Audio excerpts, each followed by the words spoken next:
Hello friends, எல்லாருக்கும் good evening. நம்மளுடைய fire செஷனில் நம்மளுடைய 13th டேல இன்னைக்கு என்ன சப்ஜெக்ட் பார்க்க போகிறோம் அப்படின்னு பார்த்தீங்கன்னா கன்ஸ்ட்ரக்ஷன் பிளானிங் அண்ட் மேனேஜ்மெண்ட் தான். என்னதான் இந்த சப்ஜெக்ட் வந்து கொஞ்சம் சப்ஜெக்டாக இருந்தாலும் இதுலேயும் சில முக்கியமான கொஷின்ஸும் இருக்குது. ஸோ அந்த முக்கியமான கொஷின்ஸ்லாம் என்னென்ன ரொம்ப ரொம்ப ரிப்பீட்டாக இருக்க கொஷின் மோஸ்ட்லி இதில் வந்து பார்த்தீங்கன்னு வச்சுக்கோங்களேன், ஒரு சில கொஷின்ஸ் வந்து கண்டிப்பாக அதை கேட்பாங்க அப்படின்ற மாதிரி நம்மளால் அடித்து சொல்ல முடிய சில கொஷின்ஸும் இருக்குது. ஸோ அது எல்லாத்தையுமே வச்சு உங்களுக்கு வந்து ஒரு சூப்பரான ஒரு ரிவிஷன் கிளாஸ் இன்னைக்கு உங்களுக்கு இருக்க போகுது. எத்தனை பேர் நம்மளுடைய பிளேலிஸ்ட்டில் இருக்கிற கன்ஸ்ட்ரக்ஷன் பிளானிங் அண்ட் மேனேஜ்மெண்ட்டுக்கான அந்த 2 வீடியோவை பார்த்தீங்களோ தெரியல எனக்கு. அந்த வீடியோவை நீங்கள் பார்த்துருந்தீங்க அப்படின்னோம்னா நான் கேட்கறதுக்கு முன்னாடி பதில் சொல்லிடுவீங்க. ஸோ இந்த ரிவிஷன் கிளாஸை கேட்டுட்டு அந்த வீடியோ போய் நீங்கள் பார்க்குறீங்க அப்படின்னாலும் உங்களுக்கு கண்டிப்பாக அந்த வீடியோ போய் பார்க்கறதுக்கு உங்களுக்கு ரொம்ப இன்ட்ரெஸ்ட்டாக இருக்கும். ஓ, இவ்வளோ விஷயம் இருக்கா இதில், அப்போ இன்னும் அதில் நிறைய கான்செப்ட்ஸ் எக்ஸ்பிளைன் பண்ணியிருப்பாங்களே, ஸோ அந்த வீடியோஸ் நம்ம கேட்கணும் அப்படின்ற மாதிரி உங்களுக்கு கண்டிப்பாக ஒரு ஆர்வம் வரும். ஸோ நம்மளுடைய செஷன்ஸ் எல்லாமே எப்படி இருக்குது அப்படின்றத வந்து நீங்கள் மறக்காமல் எங்களுக்கு கமெண்ட் பண்ணிக்கிட்டு இருக்க எல்லாருக்குமே ரொம்ப ரொம்ப ரொம்ப ரொம்ப நன்றி. நிறைய பாசிட்டிவ் கமெண்ட்ஸ் வருது. இன்னும் ஒரு ஆச்சரியமான விஷயம் என்னன்னா, நம்ம சேனலுக்கும் நிறைய நெகட்டிவ் கமெண்ட்ஸ் வருது. அது மட்டும் கிடையாது, நம்ம வீடியோவே நிறைய பேர் அன்லைக் பண்ணிக்கிட்டு இருக்காங்க. ஸோ இதெல்லாம் பார்க்கும்போது ஓ, நம்மளும் வளர்ந்துட்டோம் போல அப்படின்னு எங்களுக்கும் தோணுது. ஸோ எங்களுக்கு பாசிட்டிவ் கமெண்ட்ஸ் பண்ணுற எல்லாருக்கும் நன்றி. ஆஸ் வெல் அஸ் வந்து எங்களை நெகட்டிவ் கமெண்ட் பண்ணி எங்களை வெறுப்பேற்றுறவங்களுக்கும் ரொம்ப ரொம்ப நன்றி தான் நாங்களும் சொல்லிக்கிறோம். ஸோ நம்மளுடைய சிவில் இன்ஜினியரிங் ஜேடிஓ ஜேஇ எக்ஸாமுக்கு ப்ரிப்பேர் பண்ணிட்டு இருக்கோம். உங்களுக்கு எங்களால் முடிஞ்ச அளவுக்கு வந்து நாங்கள் டிவிஷன் செஷன்ஸாக இருக்கட்டும், அதுக்கப்புறமா உங்களுக்கு அந்த டிவிஷனுடைய எண்டில் வந்து நாங்கள் கேட்குற கொஷின்ஸ்க்கு நீங்களாம் வந்து அந்த ஃபயராக ஆன்சர் பண்ணுறீங்க பார்த்தீங்களா, உங்களுக்கு எப்படி ஆர்வமாக இருக்கோ அதே மாதிரி உங்கள் எல்லாரும் பேரையும் சொல்லி மேடம் செமையாக பண்ணுறீங்க, நீங்கள் சூப்பராக பண்ணுறீங்க அப்படின்னு சொல்லி கமெண்ட் பண்ணுறதுக்கு எங்களுக்குமே ரொம்ப ரொம்ப ஆசையாகவும் இருக்குது, ஆர்வமாகவும் இருக்குது. அது மட்டும் கிடையாது, நம்மளுடைய டெலிகிராம் குரூப்பில் நீங்கள் யாராவது ஜாயின் பண்ணிக்கல அப்படின்னா ஃபர்ஸ்ட் போய் ஜாயின் ஆயிக்கோங்க. ஸோ தட் வந்து நம்மளோட லிங்க்ஸ் எல்லாமே அதில் ஷேர் பண்ணுறதுக்கு உங்களுக்கு ஈஸியாக இருக்குது. ஸோ நம்ம வந்து கன்ஸ்ட்ரக்ஷன் பிளானிங் அண்ட் மேனேஜ்மெண்ட்டை வெற்றிகரமாக ஆரம்பிச்சிடலாமா? ஸோ ஃபர்ஸ்ட் வந்து என்ன அப்படின்னு பார்த்தீங்க அப்படின்னோம்னா, if TO TP and TM are the optimistic டைம்ன்றது வந்து டிஓ, பெசிமிஸ்டிக் டைம்ன்றது வந்து TP and most likely time அப்படின்றது வந்து டிஎம். ஓகேங்களா? சரி, அப்பனா அந்த எக்ஸ்பெக்டட் டைம் டீயை வந்து நம்ம என்ன சொல்லுவோம், அந்த டீக்கான ஈக்குவேஷன் என்ன அப்படின்றத பார்த்துடலாம். இன்னொரு விஷயம் சொல்றேன் கேட்டுக்கோங்க. ஆப்டிமிஸ்டிக் டைம் அப்படின்றது வந்து பெஸ்ட் டைம். ஆப்டிமிஸ்டிக் டைம்ன்றது என்னது? Best time. சரியா? இந்த மோஸ்ட் லைக்லி டைம்னு இருக்கு பாத்தீங்களா, டிஎம்ன்றது வந்து மோஸ்ட் லைக்லி டைம். இதை வந்து என்ன சொல்லலாம் அப்படின்னா மோஸ்ட் ப்ராபபிள் டைம் அப்படின்னு சொல்லலாம். என்ன சொல்லலாம்? மோஸ்ட் ப்ராபபிள் டைம் அப்படின்னு சொல்லலாம். இந்த டிபினா பெசிமிஸ்டிக் டைம் இருக்குல்ல, இந்த டைமை வந்து லாங்கஸ்ட் டைம் அப்படி இல்லைன்னா ஒஸ்ட் டைம்னு சொல்றாங்க. ஸோ பெசிமிஸ்டிக் டைமை வந்து எப்படி சொல்றாங்க? லாங்கஸ்ட் டைம் அப்படி இல்லைன்னா ஒஸ்ட் டைம்னு சொல்றாங்க. ஸோ நீங்க வந்து டிஓ டிபி டிஎம் இதை பார்த்துட்டீங்களா, இந்த ஈக்குவேஷன் ரொம்ப ரொம்ப இம்பார்ட்டன்ட். ஒன்று இந்த ஈக்குவேஷன்லாம் கேட்கறதுக்கு வாய்ப்பு இருக்கு, இல்ல உங்களுக்கு எல்லா டைமும் கொடுத்துட்டு what is the expected time அப்படின்னு சொல்லி ப்ராப்ளமா கேட்கறதுக்கும் வாய்ப்பு இருக்கு. ஸோ இந்த ஈக்குவேஷனை நல்லா பார்த்துக்கிட்டாச்சா, கொடுத்துருக்கிற எல்லா டைமும் என்ன பண்ண போறோம்? டிஓ அதாவது optimistic time plus 4 times of TM most likely டைமை நீங்க வந்து 4 தடவை மல்டிப்ளை பண்ணிக்க போறீங்க. அண்ட் தென் அந்த பெசிமிஸ்டிக் டைமை அப்படியே போட்டு டிவைடட் பை 6 அப்படின்னு போட்டீங்கன்னா அந்த எக்ஸ்பெக்டட் டைமை கண்டுபிடிச்சிடலாம். எக்ஸ்பெக்டட் டைமை வந்து நம்ம என்னன்னு சொல்லலாம் அப்படின்னா ப்ராபபிலிஸ்டிக் டைம் அப்படின்னு சொல்லலாம். எக்ஸ்பெக்டட் டைம் என்னன்னு சொல்லலாம்? ப்ராபபிலிஸ்டிக் டைம்னு சொல்லலாம். மோஸ்ட் லைக்லி டைம் என்ன சொல்லலாம்? மோஸ்ட் ப்ராபபிள் டைம்னு சொல்லலாம். சரிங்களா? சோ வந்து இதை பார்த்துக்கிட்டாச்சா, நான் நெக்ஸ்ட் கொஸ்டினுக்கு போட்டோம்னா இப்ப பாருங்க, if the optimistic most likely பெசிமிஸ்டிக் time எல்லாத்தையும் கொடுத்துட்டு நீங்க வந்து எக்ஸ்பெக்டட் டைமை கண்டுபிடின்றாங்க. ஒன்னும் கிடையாது, சப்ஸ்டியூட் பண்ண போறீங்க, கண்டுபிடிக்க போறீங்க, இதெல்லாம் பிரச்சனை கிடையாது. அடுத்த கொஸ்டின் பார்க்கலாம். ஆப்டிமிஸ்டிக் டைம்ன்றத நான் என்னன்னு சொன்னேன்? பெஸ்ட் டைம்னு சொல்லுவாங்கன்னு சொன்னேன் இல்லைங்களா? So it is the shortest possible time. அதாவது ஒரு ப்ராஜெக்ட இவ்வளோ சீக்கிரத்திலயும் முடிக்க முடியும்ன்ற அளவுக்கு நீங்க சீக்கிரமா முடிக்கிறீங்க பாத்தீங்களா, அதுதான் வந்து பெஸ்ட் டைம், ஆப்டிமிஸ்டிக் டைம் அப்படின்னு சொல்றாங்க. In which activity can be completed if everything goes exceptionally well. செம்ம பக்காவா போயிட்டு இருக்கு அப்படின்னா என்ன ஆகும்? ப்ராஜெக்ட நீங்க ரொம்ப சீக்கிரமா சூப்பரா முடிச்சிருவீங்க இல்லைங்களா, உங்களுக்கு எந்த விதமான தடங்களுமே வரல அப்படின்னா அந்த ஷார்டஸ்ட் பாசிபிள் டைம், எனக்கு எந்த தடங்களுமே இல்லை, அதனால என்னால எவ்வளவு சீக்கிரமா முடிக்க முடியுமோ அவ்வளவு சீக்கிரமா நான் அந்த ஒர்க்கை முடிச்சேன் அப்படின்னா அது பேர் வந்து, அதுக்கு நீங்க எடுத்துக்கிட்ட டைமை வந்து என்னன்னு சொல்லலாம்? ஆப்டிமிஸ்டிக் டைம் சொல்லலாம், இல்லனா வந்து பெஸ்ட் டைம் அப்படின்னு சொல்லலாம். இதனோட எப்படி இண்டிகேட் பண்றாங்க? இது வந்து T0 அப்படின்னு சொல்லி சொல்றாங்க. ஓகேவா? நெக்ஸ்ட் வந்து பாருங்க, மோஸ்ட் ப்ராபபிள் டைம் என்னன்னு சொன்னேன்னா மோஸ்ட் லைக்லி டைம் அப்படின்னு சொல்லுவாங்க. மோஸ்ட் ப்ராபபிள் டைம் என்னன்னு சொல்லுவாங்க? மோஸ்ட் லைக்லி டைம்னு சொல்லுவாங்க. இதுதான் வந்து நம்ம டிஎம் அப்படின்னு சொன்னோம். அதாவது It is the time in which the activity is normally expected to complete under normal contingencies. என்னதான் குட்டி குட்டி பிரச்சனை வந்தாலும் குறிப்பிட்ட டைம்க்குள்ள நான் முடிச்சிட்டேன் அப்படின்றது வந்து என்னது மோஸ்ட் லைக்லி டைம். எனக்கு சில பிரச்சனை வந்தது, ஆனாலும் அந்த ஒர்க்கை வந்து என்னால முடிகிற அளவுக்கு சீக்கிரமாவே கம்ப்ளீட் பண்ணிட்டேன், கொடுத்த டைம்குள்ளேயே கம்ப்ளீட் பண்ணிட்டேன் அப்படின்னா it is the time in which the activity is normally expected to complete under normal contingencies அப்படின்னும் போது அந்த நீங்க எடுத்துக்கிட்டீங்க பாத்தீங்களா டைம், அதை வந்து என்னன்னு சொல்வீங்க மோஸ்ட் ப்ராபபிள் டைம் அப்படி இல்லைன்னா மோஸ்ட் லைக்லி டைம் அப்படின்னு சொல்வீங்க. ஸோ இந்த ஸ்டேட்மெண்ட்டா கொடுத்து இது என்ன டைம் அப்படின்னு கேட்கறதுக்கு நிறையவே வாய்ப்புகள் இருக்கு அப்படின்றதுனால தான் உங்களுக்கு வந்து நான் இதை சொல்லிக்கிட்டு இருக்கேன். நெக்ஸ்ட் வந்து பாத்தீங்க அப்படின்னோம்னா பெசிமிஸ்டிக் டைம். பெசிமிஸ்டிக் டைம் அப்படின்ற போது என்னது அப்படின்னு பாத்தீங்கன்னா worst டைம்னு சொன்னேன், அது மட்டும் கிடையாது, இது வந்து longest of all the 3 times. உங்களுக்கே தெரியும் ஆப்டிமிஸ்டிக் டைம்ன்றது நீங்க சீக்கிரமா முடிக்க போறீங்க, அதே மாதிரி மோஸ்ட் லைக்லி டைம்ன்றது என்னதான் குட்டி குட்டி பிரச்சனை வந்தாலும் நான் முடிஞ்ச அளவுக்கு சீக்கிரமா முடிச்சிருவேன் அப்படிங்கிறீங்க. அப்ப பெசிமிஸ்டிக் டைம்ன்றது என்னது, இந்த 2 டைமை விட கண்டிப்பா இது வந்து ரொம்பவே நேரம் எடுத்துக்கும், ஸோ லாங்கஸ்ட் டைம். அது மட்டும் கிடையாது, இதால என்ன ஆகுது அப்படின்னோம்னா அந்த ப்ராஜெக்டை கம்ப்ளீட் பண்றதுக்கு டைம் அதிகமாகுது. It is the time which an activity will take to complete in case of difficulty. எனக்கு வந்து நிறைய ப்ராப்ளம் வந்துச்சு, அதாவது என்னால வந்து குறிப்பிட்ட டைம்குள்ள முடிக்க முடியாத அளவுக்கு எனக்கு ப்ராப்ளம் வந்துச்சு, டிஃபிகல்டிஸ் நிறைய இருக்கு அப்படின்றதுனால என்னால அந்த ப்ராஜெக்டை டைமால முடிக்க முடியல, ரொம்ப டைம் எனக்கு அதிகமா எடுத்துக்குது அப்படின்னா அதுக்கு நீங்க அதிகமா எடுத்துக்கிட்ட டைம் என்னன்னு சொல்வீங்க அப்படின்னா பெசிமிஸ்டிக் டைம் இல்ல worst டைம் அப்படின்னு சொல்லலாம். இது வந்து என்ன அப்படின்னு பாத்தீங்கன்னா இந்த 3 டைமை விட இதுதான் வந்து லாங்கஸ்ட் டைம் அப்படின்றது. ஓகேவா, இப்போ அந்த 3 டைம் ஓரளவுக்கு மனசுல பதிஞ்சுச்சா? ஆப்டிமிஸ்டிக் டைம்ன்றது பெஸ்ட் டைம். ஓகேவா, ஆப்டிமிஸ்டிக் டைம்ன்றது வந்து பெஸ்ட் டைம், மோஸ்ட் லைக்லி டைம்ன்றது வந்து மோஸ்ட் ப்ராபபிள் டைம் அப்படின்னு சொல்லுவோம். அண்ட் தென் வந்து டிபி அதை வந்து பெசிமிஸ்டிக் டைம் அப்படின்னு சொல்லலாம், லாங்கஸ்ட் டைம்னு சொல்லலாம், worst டைம்னு சொல்லலாம். இருக்கிறதுல எது ஷார்டஸ்ட் டைம் பட்டுன்னு சொல்லுங்க பாப்போம். ஆன்சர் இருக்கிறதுல இந்த 3த்துலயே எது வந்து ஷார்டஸ்ட் டைம் அப்படின்னு பட்டுன்னு சொன்னீங்களா? ஸோ ஆப்டிமிஸ்டிக் டைம் அதாவது பெஸ்ட் டைம் தான் வந்து இருக்கிறதுல ஷார்டஸ்ட் டைம். ஓகேவா, ஸோ என்னால் எவ்வளோ சீக்கிரத்தில் ஒரு ஒர்க்கை முடிக்க முடியுமோ அவ்வளோ சீக்கிரத்தில் நான் ஒர்க்கை முடிச்சுட்டு எனக்கு எந்த விதமான டிஃபிகல்ட்டிஸுமே இல்லை அப்படின்னும் போது அது வந்து ஆப்டிமிஸ்டிக் டைம்.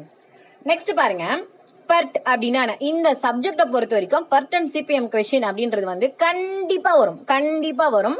ஸோ நீங்க வந்து நம்ம இந்த ஸ்லைட்ல இப்போ கொடுத்துட்டு உங்களுக்கு ரிவிஷன் கொடுக்க போறோம் பாத்தீங்களா, இந்த கொஸ்டினை நீங்க எந்த அளவுக்கு மனசுல ஏத்திக்கிறீங்களோ அந்த அளவுக்கு உங்களால வந்து கண்டிப்பா கன்ஃபார்மா இத பேஸ் பண்ணி வர கொஸ்டினை உங்களால ஆன்சர் பண்ண முடியும். சரியா? ஸோ நல்லா கவனிச்சுக்கணும். ஓகேங்களா? ஸோ வந்து பர்ட்டுக்கான ஃபுல் ஃபார்ம் என்ன அப்படின்னு பாத்துக்கோங்க, program evaluation and review technique. So ப்ரோக்ராமை எவாலுவேட் பண்ணி அதை ரிவ்யூ பண்ற டெக்னிக் தான் பர்ட், அவ்வளவுதான். ஓகேவா, program evaluation and review technique. தயவு செஞ்சு இந்த ஃபுல் ஃபார்மை கரெக்டா பாத்துக்கோங்க, ஆப்ஷன்ல பார்க்க கூடாது. ஆன்சர் நீங்க இந்த ஆன்சர் எந்த ஆப்ஷன்ல இருக்கு அப்படின்னு பார்க்கணும், புரியுதா? ஆப்ஷனை பார்த்து குழம்பிடாதீங்க தயவு செஞ்சு. So program evaluation and review technique.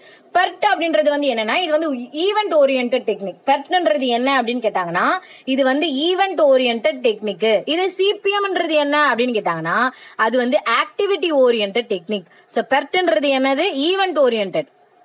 அதே வந்து சிபிஎம்னா என்னது, அது வந்து ஆக்டிவிட்டி ஓரியன்ட். ஓகேவா, மனசுல பதிஞ்சுதா?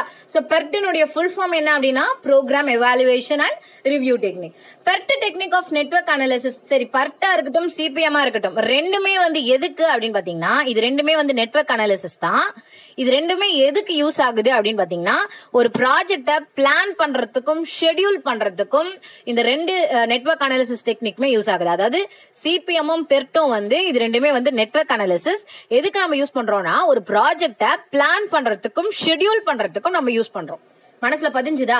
So PERT technique of network analysis is mainly used for research and development projects. இதை வந்து என்ன சொல்லுவாங்கன்னா R&D ப்ராஜெக்ட்னு சொல்லுவாங்க. தயவு செஞ்சு அது எல்லாருக்குமே தெரியும், R&D is nothing but research and development. இருந்தாலும் ஞாபகம் வச்சுக்கோங்க. ஸோ R&D ப்ராஜெக்ட்ஸ்க்கு வந்து இது ஜென்ரலா பெர்ட் டெக்னிக்கை நெட்வொர்க் அனாலிசிஸ்க்கு யூஸ் பண்றாங்க. நெக்ஸ்ட் பார்க்கலாம், the performance of the specific task in CPM. நான் ஆல்ரெடி சொன்னேன் சிபிஎம்ன்றது வந்து ஆக்டிவிட்டி ஓரியன்ட் அப்படின்னு நான் சொல்லிட்டேன். ஓகேவா, அதனால இந்த கொஸ்டின் உங்களுக்கு ஒன்றும் பிரச்சனை இருக்காது.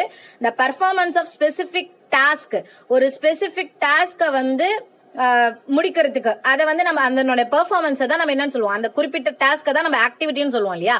So CPMன்றது வந்து activity orient technique as well as the performance of the specific task in CPM தான் நம்ம என்னன்னு சொல்றோம், இது ஒரு ஆக்டிவிட்டி அப்படின்னு நம்ம அந்த டாஸ்க்கை தான் சொல்றோம். ஓகேவா, சோ இதையுமே நல்லா பாத்துக்கோங்க. நெக்ஸ்ட் வந்து activities that can be performed simultaneously. இதையும் செய்யும் போது அதையும் நீங்க செய்றீங்க பாத்தீங்களா. சோ சைமல்டானியஸா நீங்க வந்து ஆக்டிவிட்டியை பெர்ஃபார்ம் பண்றீங்க.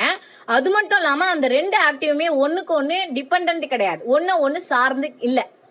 ரெண்டுமே இண்டிபெண்டன்ட். அது மட்டும் இல்லாமல் ரெண்டுத்தையும் நீங்கள் அட் அ டைம் சைமல்டானியஸாக அந்த ஆக்டிவிட்டியை நீங்கள் பண்ணுறீங்க அப்படின்னா அதை வந்து என்ன சொல்லலாம், பேரலல் ஆக்டிவிட்டி அப்படின்னு சொல்லலாம். ஸோ பேரலல் ஆக்டிவிட்டின்றது எல்லாருக்குமே தெரியும், அதாவது ஒரே நேரத்தில் பண்ணக்கூடிய ஆக்டிவிட்டி. அதே மட்டும் இல்லாமல் அது ரெண்டும் ஒன்னோட ஒன்று இண்டிபெண்டா இருக்கு, டிபெண்டா இல்ல.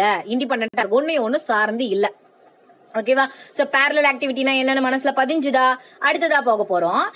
the activity that can be started one after another.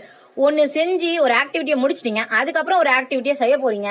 அது மட்டும் இல்லாம இந்த ரெண்டு ஆக்டிவிட்டி ஒன்னோட ஒன்னு சார்ந்து இல்லை அப்படின்னா அதை வந்து நம்ம சீரியல் ஆக்டிவிட்டி அப்படின்னா சீக்வென்ஷியல் ஆக்டிவிட்டின்னு சொல்லுவோம். இதுக்கெல்லாம் பெருசா எக்ஸ்பிளனேஷன் தேவை கிடையாது. ஸோ சீக்வன்ஸ்னா என்ன, ஒன்று முடிச்சு நீங்கள் இன்னொன்று செய்றீங்கன்னா அது சீக்வன்ஸ் ஒரு சீரியல் ஆக்டிவிட்டி. ஒன்று செய்யும் போதே இன்னொன்னுத்தையும் கூட செய்றீங்க அப்படின்னா பேரல் ஆக்டிவிட்டி. இது ரெண்டு கண்டிஷன்லுமே என்ன ஒரு விஷயம் அப்படின்னு பார்த்தீங்கன்னா, ஒரு ஆக்டிவிட்டியும் இன்னொரு ஆக்டிவிட்டியும் இண்டிபெண்டா இருக்கு, ஒன்னோட ஒன்று சார்ந்து இல்லை அப்படின்றதையும் ஞாபகத்தில் வச்சுக்கோங்க. ஸோ 9வது என்ன பார்க்க போறோம் அப்படின்னோம்னா, இந்த activity which exist before the occurrence of the other activity. ஒரு ஆக்டிவிட்டி இப்போ பண்ணிட்டு இருக்கீங்க, அதுக்கு முன்னாடி இருக்கிற ஆக்டிவிட்டி நீங்க என்னன்னு சொல்வீங்கன்னா ப்ரிடெசஸர் ஆக்டிவிட்டி அப்படின்னு சொல்வீங்க. சரிங்களா? ஸோ ஆக்டிவிட்டிக்கு முன்னாம இருக்கிற ஆக்டிவிட்டி வந்து என்னன்னு சொல்வீங்க நீங்க, ப்ரிடெசஸர் ஆக்டிவிட்டி அப்படின்னு சொல்வீங்க. இதே அந்த ஆக்டிவிட்டிக்கு அப்புறமா இருக்கிற ஆக்டிவிட்டியை சக்சஸர் ஆக்டிவிட்டின்னு சொல்வீங்க. So the occurrence of other activity before the occurrence of other activity na adukku peru predecessor, after the occurrence of the other activity na adu peru successor. So predecessor activity na successor activity na nan paathitingla, munnama irunduchuna adu predecessor activity, pinnama irukra activity சொல்றீங்க அப்படினோம்னா அது வந்து successor activity. 10 question மனசுல நல்லா பட்டுன்னு பதிஞ்சுதா? அடுத்ததா பாருங்க, இப்ப 11th நீங்க ஆல்ரெடி பெர்ட்டுக்கு என்ன ஃபுல் ஃபார்ம் பார்த்தோம், பட்டுன்னு சொல்லுங்க பாப்போம். பெர்ட்டுனுடைய ஃபுல் ஃபார்ம் என்ன பார்த்தோம் நம்ம? பெர்ட், PERT, பெர்ட்டுனுடைய ஃபுல் ஃபார்ம் என்ன பார்த்தோம்? ஃபர்ஸ்ட் ஆன்சர் பண்றவர் தான் ஃபயர். ஓகேவா? அவர் யாருன்றதை நாங்க கமெண்ட்ல சொல்லுவோம். ஸோ பெர்ட்ன்றது வந்து ப்ரோக்ராம் எவாலுவேஷன் ரிவ்யூ டெக்னிக் அப்படின்றத பார்த்தோம் இல்லையா? ஸோ சிபிஎம்ன்றது என்னன்னா critical path method. Critical path method தான் என்னது? சிபிஎம். சிபிஎம்னா என்னது? Critical path method. ஓகேவா? சிபிஎம் நெட்வொர்க்ன்றது வந்து ஆல்ரெடி சொல்லியாச்சு, ஆக்டிவிட்டி ஓரியன்டான ஒரு டெக்னிக். பெர்ட் என்னன்னு சொன்னேன்? பெர்ட் வந்து என்ன ஓரியன்ட் டெக்னிக்? அது பெர்ட் வந்து என்ன ஓரியன்ட் டெக்னிக்? பெர்ட் வந்து ஈவெண்ட் ஓரியன்ட் டெக்னிக். கண்டிப்பா ஒருத்தராச்சும் கமெண்ட் பண்ணிருப்பீங்க. ஸோ அந்த முதல் கமெண்ட் பண்ணார் பாத்தீங்களா, அவருக்கு என்ன வாழ்த்துக்கள். அதுக்கப்புறம் பண்ண எல்லாருக்குமே கூட என்னுடைய அன்பான வாழ்த்துக்கள்.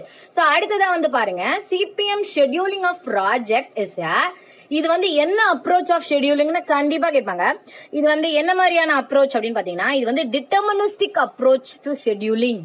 ஸோ சிபிஎம் ஷெட்யூலிங் வந்து ஆல்ரெடி நம்ம என்ன பார்த்தோம், பெர்ட்டும் சரி சிபிஎம்மும் சரி ரெண்டுமே வந்து நெட்வொர்க் அனாலிசிஸ் தான், ரெண்டுமே வந்து பிளானிங் அண்ட் ஷெட்யூலிங்க்கு யூஸ் பண்றோம் அப்படின்றத நம்ம பார்த்துட்டோம்.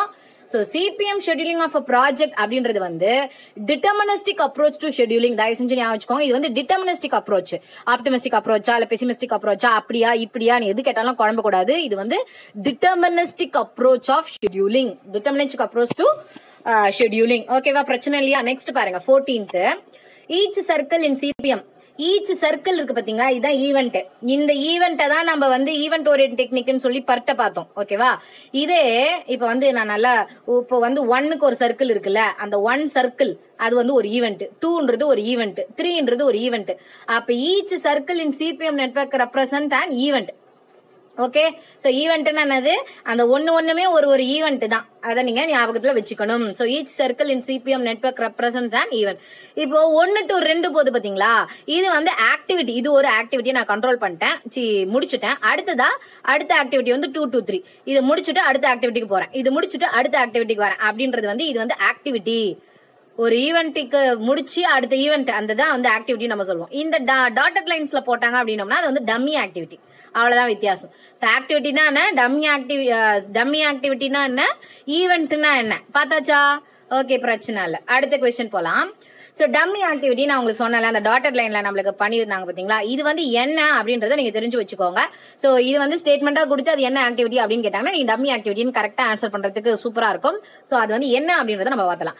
இது வந்து ஒரு ஆர்டிஃபிஷியலான ஒரு ஆக்டிவிட்டி. டம்மி ஆக்டிவிட்டி அப்படின்றது வந்து ஒரு ஆர்டிஃபிஷியலான activity which indicates that an activity following it cannot be started unless the preceding activity is complete.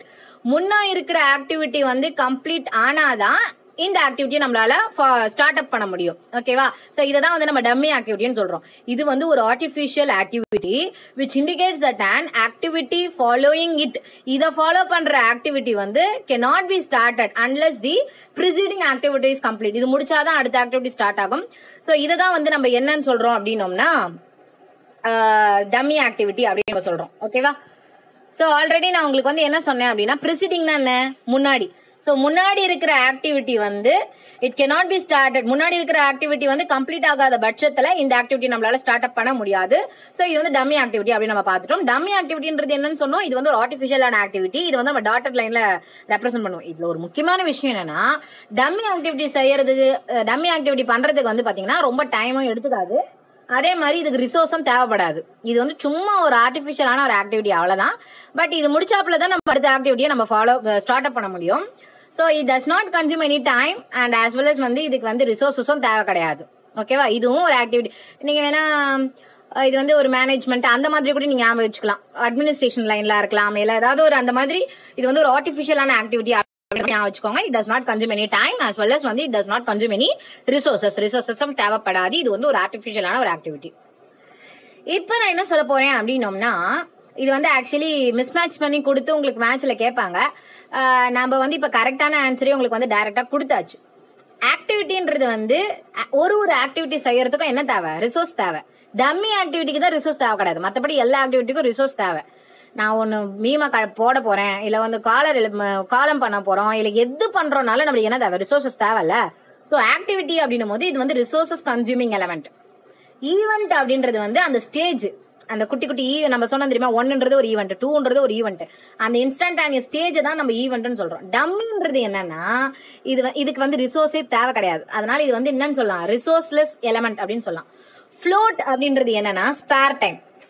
Float அப்படின்றது என்னன்னா ஸ்பேர் டைம். அதாவது வந்து என்னன்னா, எனக்கு வந்து எவ்வளோ டைம் இருக்கு, எனக்கு வந்து எவ்வளோ டைம் தேவை.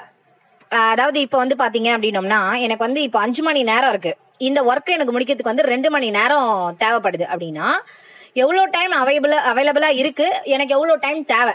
5 மணி நேரம் இருக்கு, எனக்கு 2 மணி நேரம் தேவை, அதுதான் ஃப்ளோட். ஓகேவா? எவ்வளோ டைம் இருக்கு, அதுல வந்து எனக்கு எவ்வளோ டைம் தேவை அப்படிங்கிறது தான் வந்து ஃப்ளோட். ஸோ இது ரெண்டுத்துக்குமான டிஃபரன்ஸ் தான் வந்து ஃப்ளோட். அதை முதல்ல ஞாபகம் வச்சுக்கோங்க, சரிங்களா? அதாவது 5 மணி நேரம் இருக்கு, அந்த ஒர்க்கை முடிக்கிறதுக்கு எனக்கு 2 மணி நேரம் தேவை அப்படின்னா, இது ரெண்டுத்துக்கும் நடுவில் இருக்க டிஃபரன்ஸ், அதாவது 3 மணி நேரம் இருக்கு பாத்தீங்களா, அதுதான் வந்து ஃப்ளோட். ஓகே? ஸோ ஃப்ளோட்ன்றது வந்து அந்த ஸ்பேர் டைம், எனக்கு தேவைப்படுற நேரம், அதுதான் வந்து ஃப்ளோட், மீந்த நேரம். நெக்ஸ்ட் வந்து பாத்தீங்க அப்படின்னோம்னா, கிரிட்டிக்கல் பாத் நெட்வொர்க். என்ன எப்படிலாம் வந்து கிரிட்டிக்கல் பாத் நெட்வொர்க்னா அந்த சிபிஎன் தான் நம்ம வந்து கிரிட்டிக்கல் பாத் நெட்வொர்க்னு சொல்றோம். ஸோ இதுக்கு வந்து என்னென்னா வந்து பாத்தீங்க, கிரிட்டிக்கல் பாத் நெட்வொர்க் மெத்தடுக்கு வந்து என்னென்னலாம் இன்ஜினியருக்கு வந்து ஹெல்ப் பண்ணுது அப்படின்னு பார்த்தலாம். அதாவது கிரிட்டிக்கல் ஆக்டிவிட்டிக்கு மேல அட்டென்ஷனை கொண்டு போகும். இதெல்லாம் முதல்ல முடிப்பா, இதுதான் கஷ்டமே, இதுதான் மெயினே, இந்த ப்ராஜெக்ட்டுக்கு மெயினான விஷயமே இதுதான் அப்படின்னு சொல்லி நம்மளுக்கு கிரிட்டிக்கல் ஆக்டிவிட்டி மேல ஒரு அட்டென்ஷனை கொண்டு போறதுக்கு கான்சென்ட்ரேட் பண்ணும். எது? இந்த சிபிஎன் மெத்தட். ஓகேவா? அடுத்ததா பாத்தீங்கன்னா, நான் கிரிட்டிக்கல் அட்வான்ஸ்டு ஆக்டிவிட்டிஸ்ல இருந்து கிரிட்டிக்கல் ஆக்டிவிட்டிக்கு நம்மள டைவர்ட் பண்ணும். சப்போஸ் நம்ம வந்து நான் கிரிட்டிக்கல் ஆக்டிவிட்டி, அதாவது வந்து ஒரு முக்கியமே இல்லாத ஒரு வேலையை செஞ்சுட்டு இருப்போம் அப்படின்னா, இந்த மெத்தட் என்ன சொல்லும், அதை விட இதுதான் முக்கியம், முதல்ல இதை போய் செய்ய அப்படின்னு சொல்லி நம்மள டைவர்ட் பண்ணும். ஓகேவா? அடுத்த 3வது விஷயம் என்ன அப்படின்னோம்னா, கிரிட்டிக்கல் ஆக்டிவிட்டிக்கு வந்து to be cautious for avoiding any delay in the critical activity to avoid delay of the whole project. இப்போ சப்போஸ் வந்து பாத்தீங்கன்னு வச்சுக்கோங்களேன், கிரிட்டிக்கல் ஆக்டிவிட்டிக்கு வந்து நீங்க ஓவரா டைம் எடுத்துக்கிட்டீங்க, இல்ல டிலே பண்ணிட்டீங்கன்னா ஒட்டுமொத்த ப்ராஜெக்ட்டுமே டிலே ஆயிடும். ஓகேவா? சோ இந்த டிலே ஆகிறத அவாய்ட் பண்றதுக்கு நம்மளுக்கு காஷியஸ் கொடுக்கும். நம்மளுக்கு நம்ம வந்து முன்னாடி சொல்லிக்கிட்டே இருக்கும், இதுதான்ப்பா முக்கியம், இதுதான்ப்பா கிரிட்டிக்கல், இதை முதல்ல முடியும் அப்படின்னு சொல்லுது. நீங்க சப்போஸ் வந்து நான் கிரிட்டிக்கல்ல செஞ்சுட்டு இருந்தீங்கன்னா உங்களுக்கு கிரிட்டிக்கல்ல டைவர்ட் பண்ணுது. அது மட்டும் இல்லாம கிரிட்டிக்கலுக்கு உங்களால கிரிட்டிக்கல் ஆக்டிவிட்டிக்காக நீங்க வந்து டைமை ஓவரா என்ன பண்ணக்கூடாது, டிலே பண்ணிடக்கூடாது அப்படின்றதுக்கும் காஷியஸ் கொடுக்கும். சோ தட் உங்களுக்கு வந்து ஹோல் ப்ராஜெக்ட் வந்து டிலே ஆகிறத சிபிஎன் நெட்வொர்க் வந்து தடுத்து இன்ஜினியருக்கு ரொம்பவே ஹெல்ப் பண்ணுது அப்படின்னு சொல்லலாம். சோ சிபிஎன்னால வந்து இன்ஜினியருக்கு என்னென்ன ஹெல்ப் அப்படின்றத பாத்துக்கிட்டீங்களா? அடுத்ததா 18th கொஸ்டின் பார்த்தலாம். கிரிட்டிக்கல் பாத் அப்படின்றது வந்து லாங்கஸ்ட் பாத். இந்த கொஸ்டினை நல்லா கவனிக்கணும். கிரிட்டிக்கல் பாத்ன்றது என்னமோ லாங்கஸ்ட் பாத் தான், அதுதான் வந்து மெயின் ப்ராஜெக்ட்டை கம்ப்ளீட் பண்ற பாத்து. அதனால வந்து longest path through the project network diagram and it is an estimate of the minimum project duration. அத எவ்வளவு என்ன சொல்றது, கம்மியான டைம்ல நீங்க முடிக்க போறீங்க அப்படின்றத பொறுத்து இருக்கு. அதை வச்சுதான் it is an estimate of the minimum or shortest project duration. ரெண்டுத்தையுமே பாத்துக்கணும். இது வந்து ஒரு longest path, it is an estimate of the minimum project duration. Path longest ஆனா minimum shortest duration, minimum shortest project duration, minimum project duration ஏன்னா shortest project duration. ஆனா path வந்து longest பாத். எது கிரிட்டிக்கல் பாத்துக்கு சொல்லிக்கிட்டு இருக்கேன். அடுத்ததா 19th பாருங்க, கிரிட்டிக்கல் பாத் கன்சியூம்ஸ். கிரிட்டிக்கல் பாத்னாலே அதுதான் அந்த ஆக்டிவிட்டிக்கு, அந்த ப்ராஜெக்டினுடைய மெயின் ஆக்டிவிட்டியை நான் சொன்னேன். அப்படின்னும் போது அதுதான் வந்து இம்பார்ட்டன்ட் ஆக்டிவிட்டின்னும் போது கண்டிப்பா அதுக்கு தான் ரிசோர்சஸ் வந்து அதிகமா தேவைப்படும். ஓகேவா? அது மட்டும் இல்லாம இந்த it has zero float or zero slack. அதாவது எனக்கு இவ்வளோ தேவை, இவ்வளோ இருக்கு அப்படின்றதுக்கான டிஃபரன்ஸ் தான் வந்து நான் ஃப்ளோட்னு சொன்னேன். ஆனா கிரிட்டிக்கல் பாத்துக்கு பார்க்கும்போது ஃப்ளோட் வந்து ஜீரோவா இருக்கும். கிரிட்டிக்கல் பாத்துக்கு பார்க்கும்போது ஃப்ளோட் வந்து என்னது, ஜீரோ. ஃப்ளோட்டை வந்து என்னன்னு சொல்லலாம், ஸ்லாக்னும் சொல்லலாம். ஸோ ஸ்லாக்மே ஜீரோ தான் அப்படின்றத ஞாபகம் வச்சுக்கோங்க. ஸோ கிரிட்டிக்கல் பாத் கன்சியூம்ஸ், இதுதான் வந்து மேக்ஸிமம் ரிசோர்சஸை கன்சியூம் பண்ணும். ஆஸ் வெல் அஸ் இதுல வந்து ஃப்ளோட் வந்து ஜீரோவா இருக்கும், ஸ்லாக் வந்து ஜீரோவா இருக்கும் அப்படின்றத ஞாபகத்தில் வச்சுக்கணும். நெக்ஸ்ட் வந்து நம்ம ஃப்ளோட்னா என்ன அப்படின்றத பார்த்துலாம். இந்த கொஸ்டினை எப்படிலாம் கேட்டிருக்காங்க அப்படின்னு பாருங்க. The difference between the time available to do a job and the time required to do the job. அதேதான், எவ்வளவு அவைலபிள் டைம் இருக்கு, அதுல வந்து அந்த ஜாபை முடிக்கிறதுக்கு எவ்வளவு டைம் தேவை, இது ரெண்டுத்துக்குமான டிஃபரன்ஸ் தான் ஃப்ளோட். இது ஆல்ரெடி நான் சொல்லிட்டேன். எவ்வளவு டைம் அவைலபிளா இருக்கு, அதுல இந்த பர்டிகுலர் ஜாபை செய்யறதுக்கு எனக்கு எவ்வளவு டைம் தேவை, இது ரெண்டுத்துக்குமான டிஃபரன்ஸ் தான் ஃப்ளோட் அப்படின்னு சொல்லிட்டேனா. ஸோ ஞாபகத்துல வச்சுக்கிறதுக்கு ஈஸியா இருக்கா.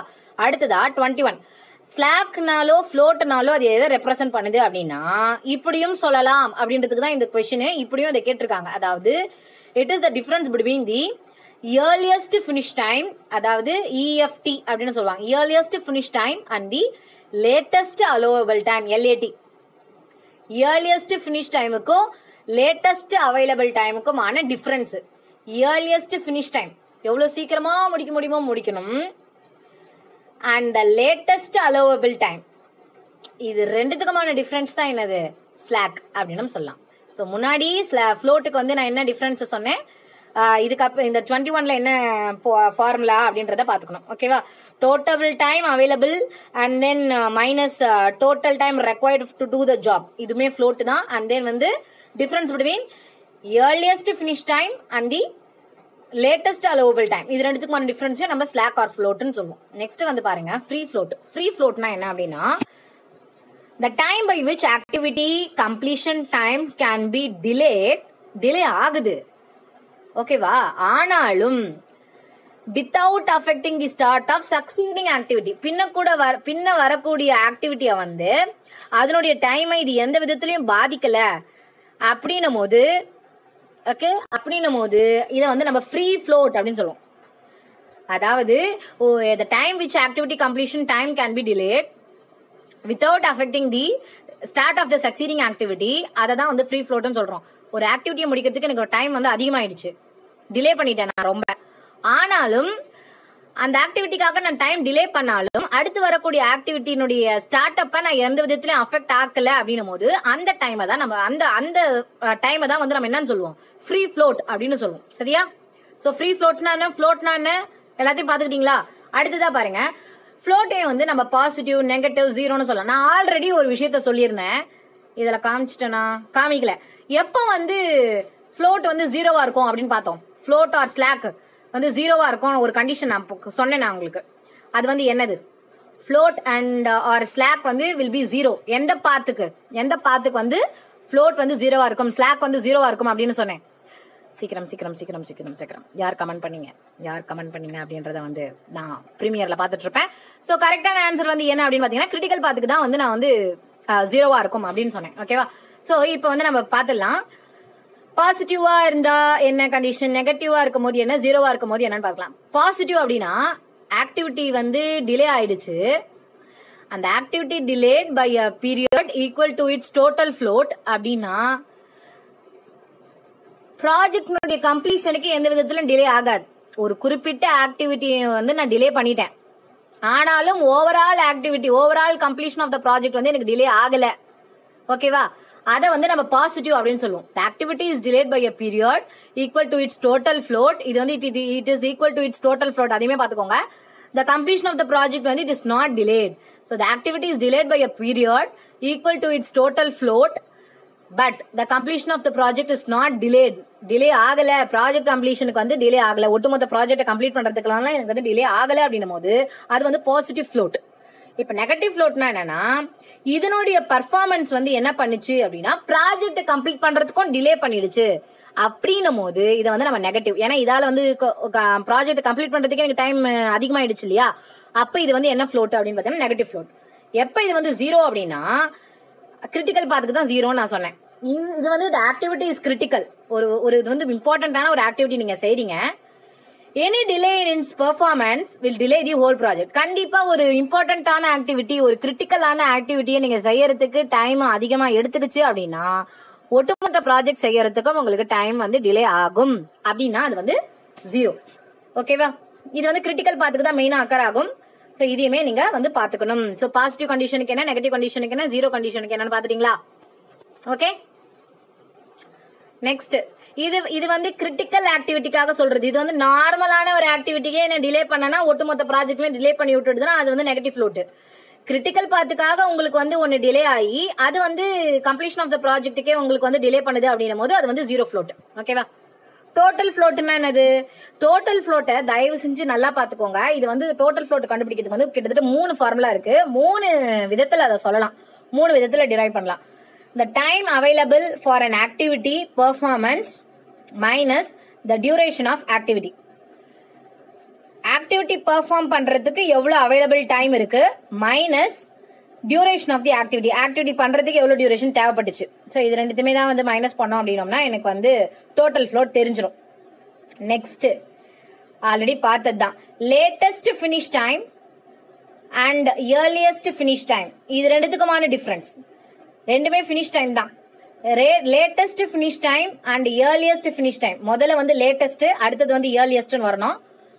இது ரெண்டுத்துக்குமான டிஃபரன்ஸை வந்து நம்ம டோட்டல் ஃப்ளோட்னு சொல்லுவோம். அதே மாதிரி latest start time and earliest start time, ரெண்டுமே ஸ்டார்ட் டைம். இது ரெண்டுத்துக்குமான டிஃபரன்ஸ் லேட்டஸ்ட் மைனஸ் இயர்லியஸ்ட் அப்படின்னும் போது அதை வந்து நம்ம டோட்டல் ஃப்ளோட் அப்படின்னு சொல்லுவோம். ஸோ டோட்டல் ஃப்ளோட்டை எப்படிலாம் கண்டுபிடிக்கலாம் தெரிஞ்சு போச்சா? ஒன்னு available time for the activity performance minus the duration of the activity. Next latest finish time க்கும் earliest finish time யும் மைனஸ் பண்ணா கிடைக்கிறது. Next latest start time minus earliest start time minus பண்ணா கிடைக்கிறது. அவ்வளவுதான். புரிஞ்சிடுச்சா?